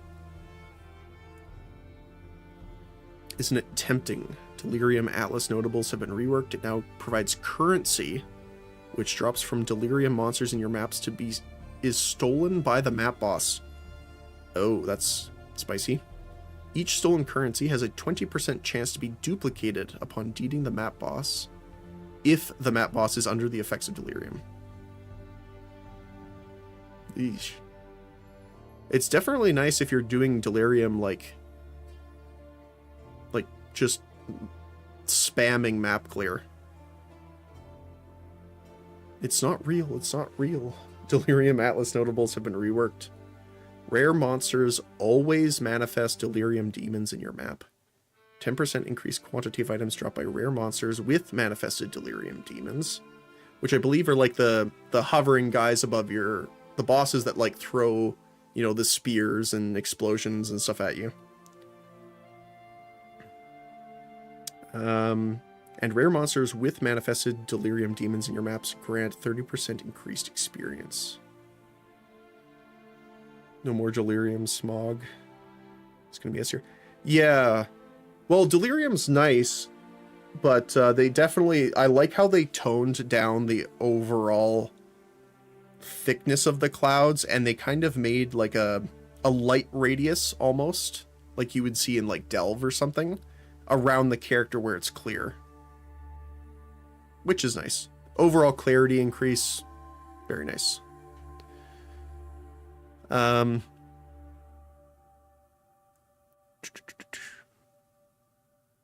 Waystones can no longer be instilled using liquid emotions. Create reduction in visual clarity. Yeah, 100%. So this one's also nice too, that we don't have to worry about doing liquid emotion distilling or, you know, other upgrades to it. Some people were kind of theorizing they would just add like a way of doing it automatically. I personally like that they just took it out and just said, here's more power overall, more rewards overall. But I'm not sure if the increase of upgrading a Waystone from a magic to rare will be equivalent to losing the bonuses for juicing everything with the previous method. I think it's still going to be lower, because you can get 2 extra modifiers technically, right, by upgrading from a magic to rare. Maybe because you can corrupt them. So you can corrupt the Waystone and maybe get better modifiers out of the corruption. But I don't know what those corruption modifiers are yet, so I can't really say. So I think overall it'll be less like map juice power, but with the potential of being higher. We'll have to see. The visuals of Delirium Fog and added a radius around the player that improves clarity further. This radius has less of a desaturation effect and makes the fog thinner, which is great. Delirium no longer has the reward bar indicator. Oh. Wait, you can't see the reward bar anymore? Instead, Delirium monsters have a chance to drop liquid emotions. Oh. Delirium bosses have a guaranteed liquid emotion drop and an increased chance to drop a higher tier. Boss waves in Simulacrum also drop a guaranteed liquid emotion with a chance of being higher tier. Huh. It's weird. So they just made it so that you just want to kill as many things as possible to get them to drop liquid emotions. Like there's no more reward bar? Well, it does say indicator, so it might remove the indicator, but you still, like the mechanic is still there. Pushing people maybe just to clear more monsters instead of only going for the reward on the bar and then just not caring about it as much, maybe. Idols of Estazunti are no longer required to unlock Vol maps. Existing items will be deleted. Fair enough. making it easier to access. Vaults of Kamasa unique map chests are no longer affected by party bonuses. Okay, I didn't even know that that was being affected by it. Removed camera zoom out on completion of tower maps. Fair. Added an objective icon for activating all checkpoints. When a player activates all checkpoints and completes the map, all map content minimap icons are revealed. That's nice. Okay, so what this is say, for example, you have, 2 checkpoints on a map. If you go through the map and get all 3 of them, it reveals all the map content on the map for you, so you know where they are. Because the final checkpoint would be near the boss, so you would assume that you'd be at the end of the map for that. That I really like. Because I've had it sometimes where, a strongbox or something, or a shrine maybe even, are like off to like the very edge of the map, and just because you didn't check there, you completely miss it. So that's cool.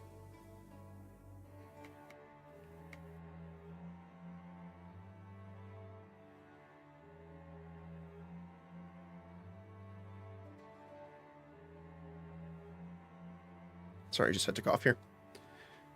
But yeah, that's really nice. Also, removed Breach, Ritual, Delirium, and Expedition from the map legend, as they no longer have icons shown in your atlas. Instead, can be randomly found in maps or added through the use of the tablets. Sounds good to me. Alright, monster changes. Bosses now have an anti-burst damage mechanic. Oh, okay. That's cool. Kind of slow down the fights a little bit for like the insane builds. Once a boss has finished its emerge or becomes aggroed, the damage reduction period starts counting down. Oh, so it starts as a high damage resist and goes lower. It's not based off the damage percentage. Okay. See, I thought it would be like the more damage you do in a shorter amount of time, it kind of soft curves it. But apparently that's not the case. So the damage reduction tapers down from full effect to no effect over the course of the duration. For every unit the boss moves from its starting location, the damage reduction will fall off even faster. Bosses which cannot or barely move have a shorter damage reduction period. Okay. Interesting. So it's more just so that they're not dead within like 2 to 3 seconds, I guess.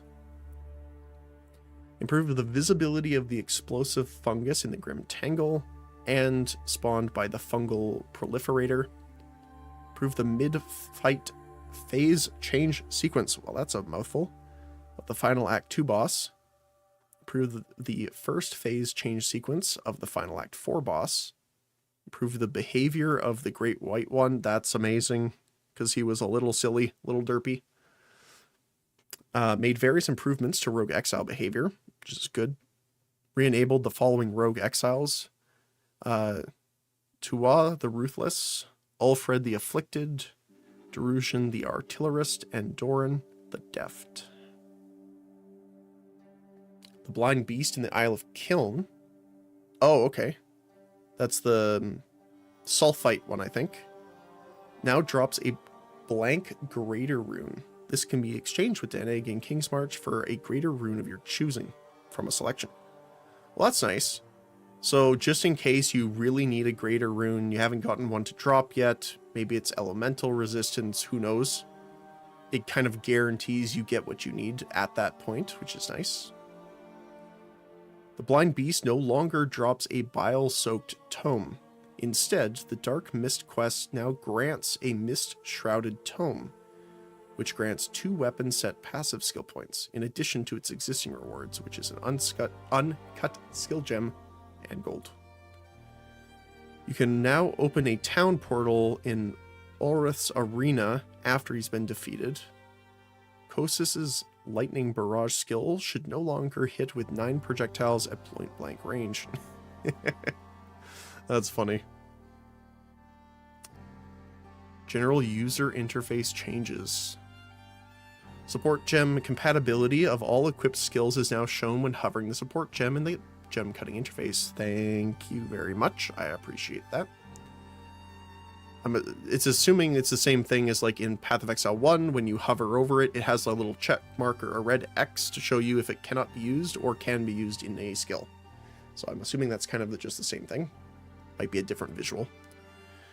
The Waypoint world map, selecting underground locations featured on the overworld map will now immediately teleport you to the selected location instead of toggling to the underground map view. Fair. Added a quick search feature to the stat filters in Trade Market. Thank you. Like my filters. Stackable items will no longer be merged into existing item stacks when control clicking items into merchant tabs, which is nice because a lot of people were selling individual things that could have been stacked, and I know that was a pain point for people because then they had to go separate them all. Optimized item search for the in-game market browser.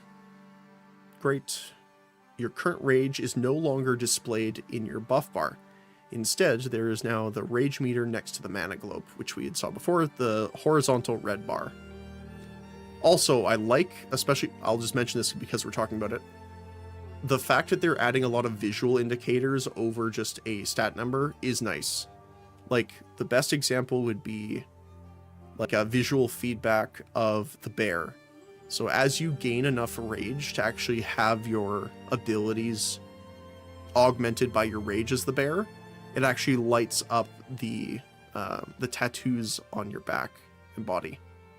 Just a nice change instead of having a rage number at the top of your screen.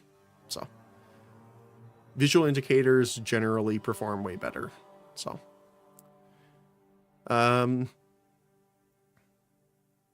cursor size option has been changed to a slider. Fair enough. New cursor tracking input option for keyboard and mouse users, which allow skills to continue updating their targeting location and direction even after the key is pressed. That's nice. I love that. Particularly impactful for skills such as Rolling Slam or Whirling Assault, but also affects a wide variety of skills. By default, this option is enabled in WASD mode and disabled in click to move mode. So for example, if I have my mouse, over here, and I click the skill, but there's a cast time, and I move the mouse over here, it'll now target the new location, is my understanding. Yeah, they continue updating their target location or direction.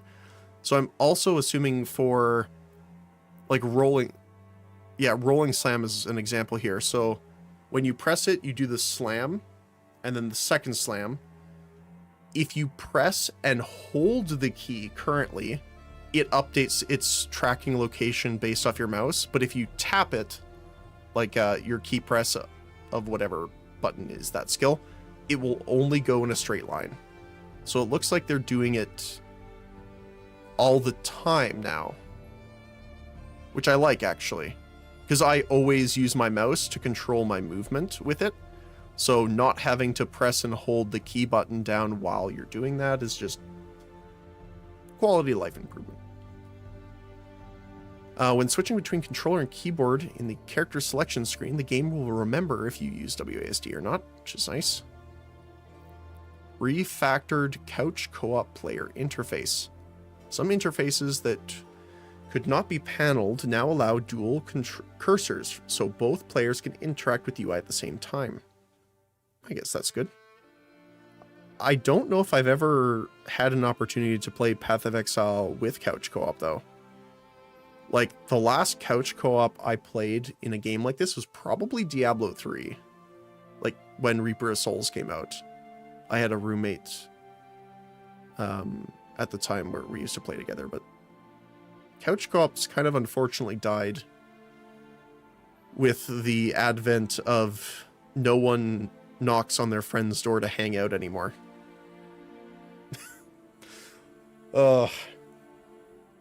Most player interfaces will now be paneled to minimize disruptions and to improve the gameplay flow in towns. Both players can now have different paneled interfaces open at the same time. Fair enough. Some micro changes.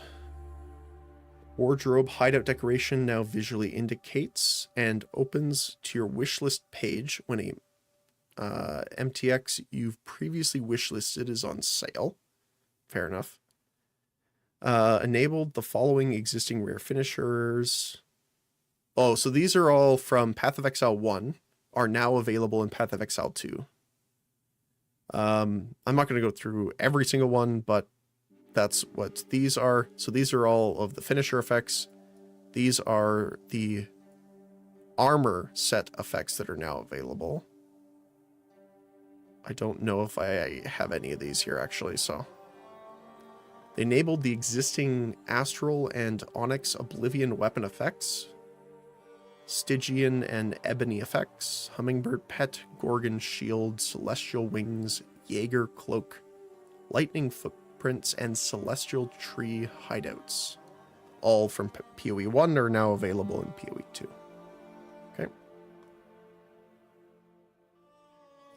So I'm not going to read the fixed a bug every time, but these are all bug fixes. Effects that spread ignite were incorrectly just inflicting a single hit's worth of flammability. Lightning warp could remove corpses from reviving monsters, which is funny. Wind Dancer's Nova did not scale with modifiers to area damage. Ravenous Swarm did not display correct active swarm limit. We actually ran into that. Electrocuting Arrow was unable to hit enemies that were too short. I thought this was an... Okay, so we've seen this before. We thought it was like a targeting bug. You're immune to damage because you're so short. That's funny. Okay, sorry. Multiple copies of Thornskin or Thornskin 2 were active at a time. Oh, so that was a bug, actually. I remember people thinking that you could just stack them, but I guess it was a bug. Blood Hunt's blood loss consumption explosion sometimes dealt the incorrect amount of damage. Visuals for Ice Nova weren't matching the area it hit. Smith of Katava's Manifest Spear would only do damage on the first half of its dash if the target was far away. Glory wasn't generating on the Roa mount. Glory generated from rare or unique monsters in your presence generated glory based off your current weapon set's passives instead of each weapon set's passives. Charge Staff did not have a lightning tag. That's hilarious, because that would explain a lot why its damage was very low. There was an issue preventing living lightning support from being able to be socketed by certain gems. We actually ran into this a lot, not just lightning support, but there was ones that specifically said, hey, you can use it in this type, but not these types.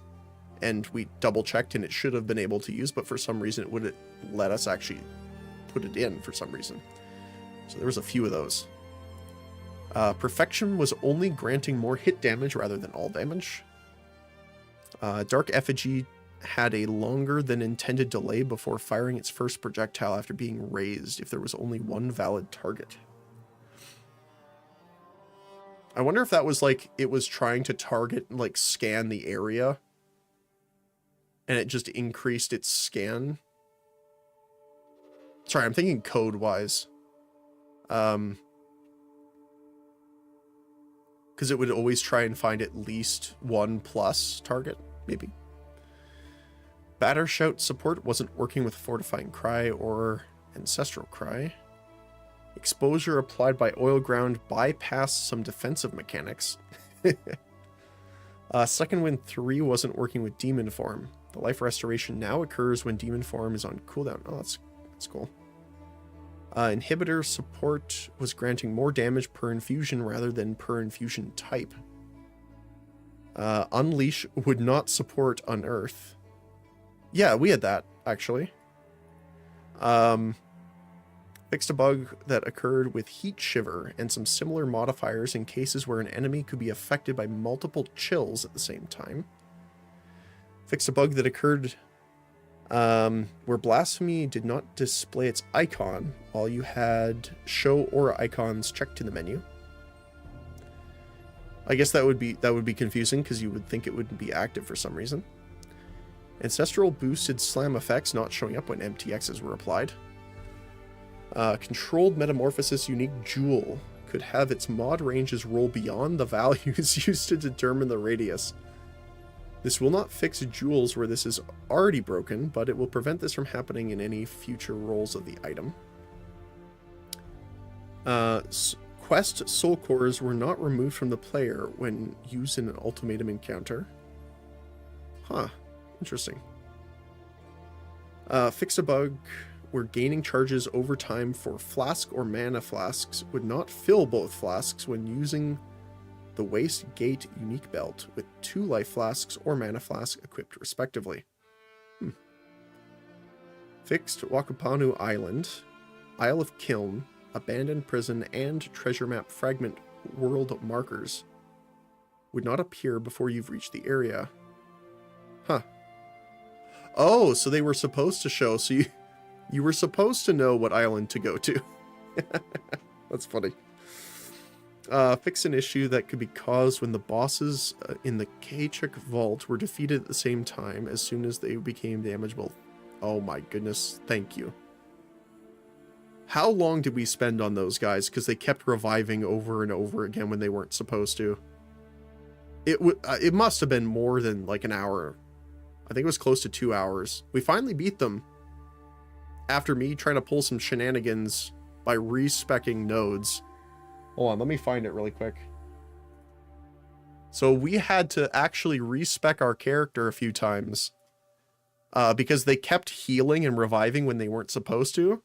So we had to come all the way up here to get enemies in your presence have 75% reduced life regeneration, just so that he wouldn't life steal off of her when she was dead, which it's not supposed to do apparently.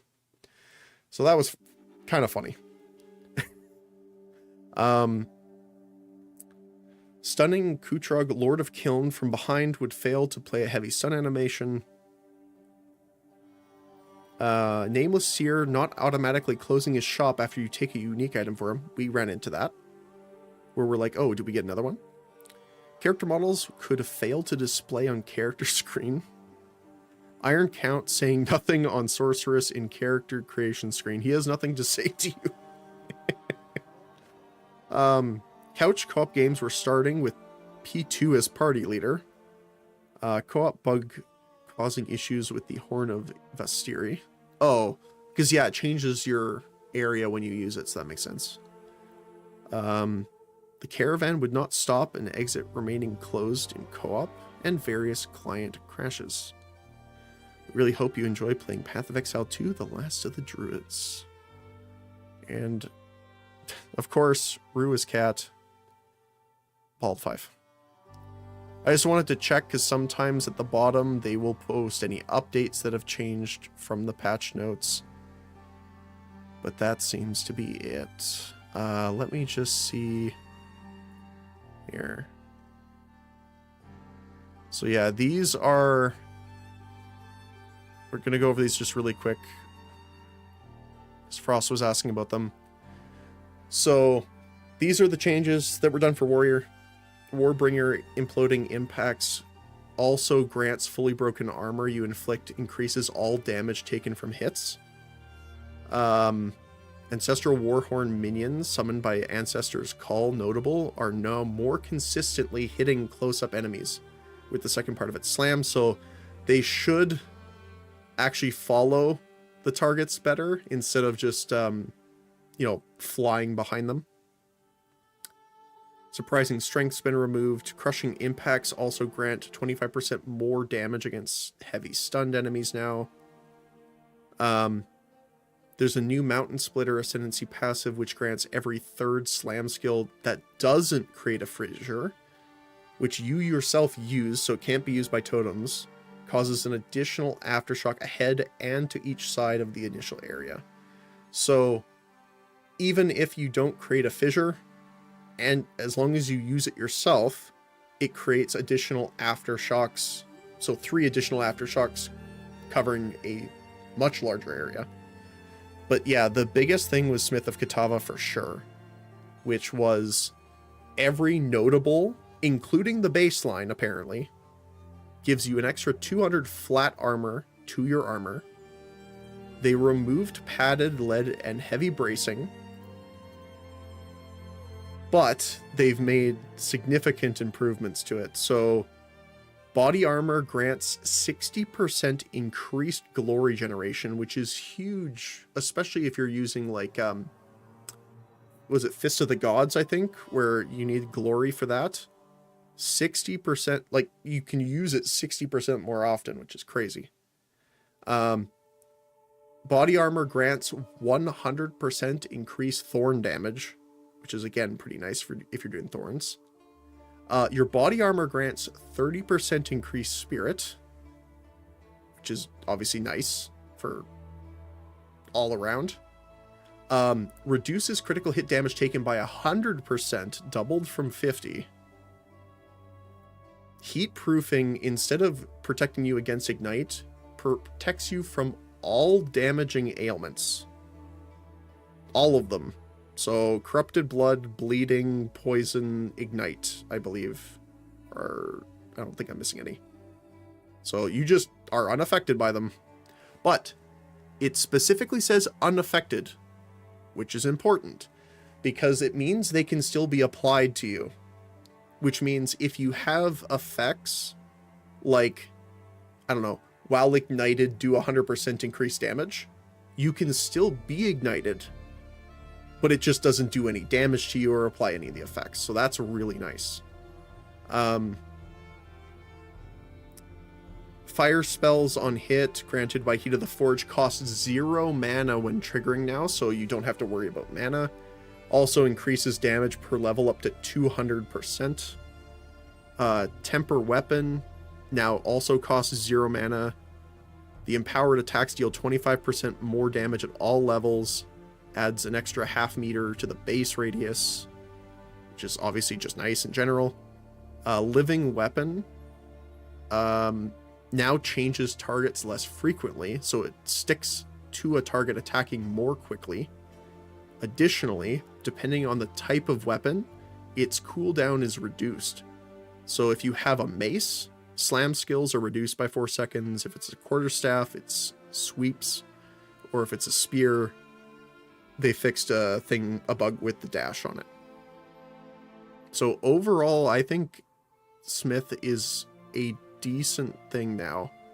I didn't have a chance to do the full build that I wanted to previously on it, just because I swapped to different things.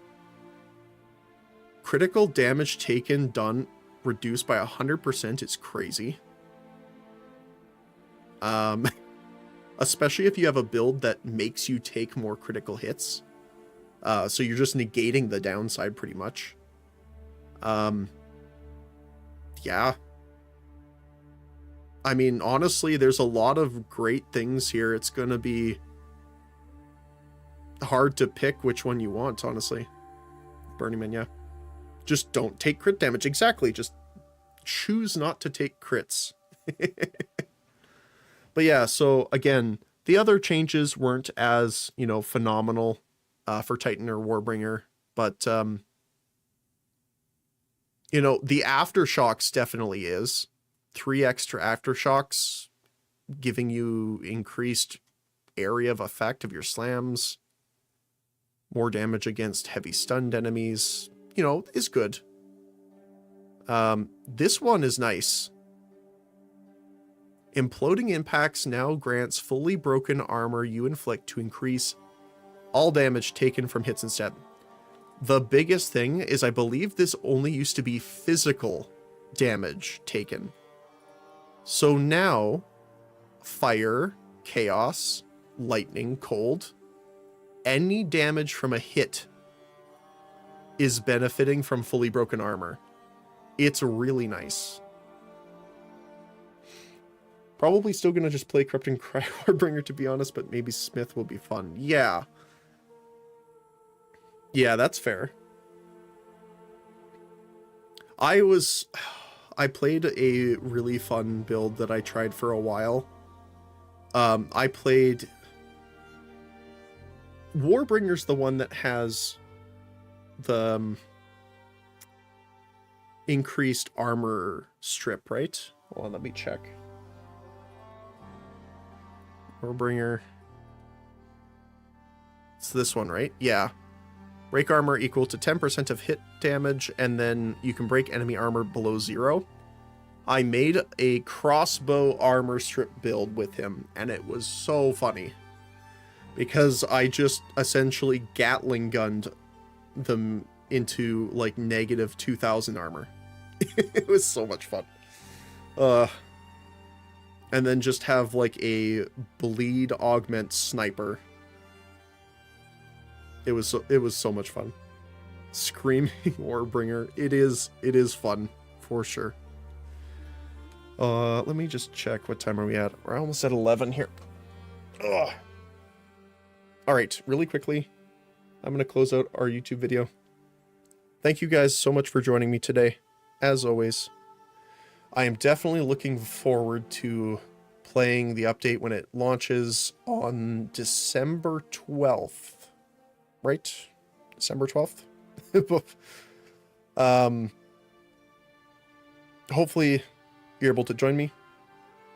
Hopefully you have a good weekend if you're seeing this today. But as always, hopefully you have a great rest of your day today. Thanks again. I'll see you next time.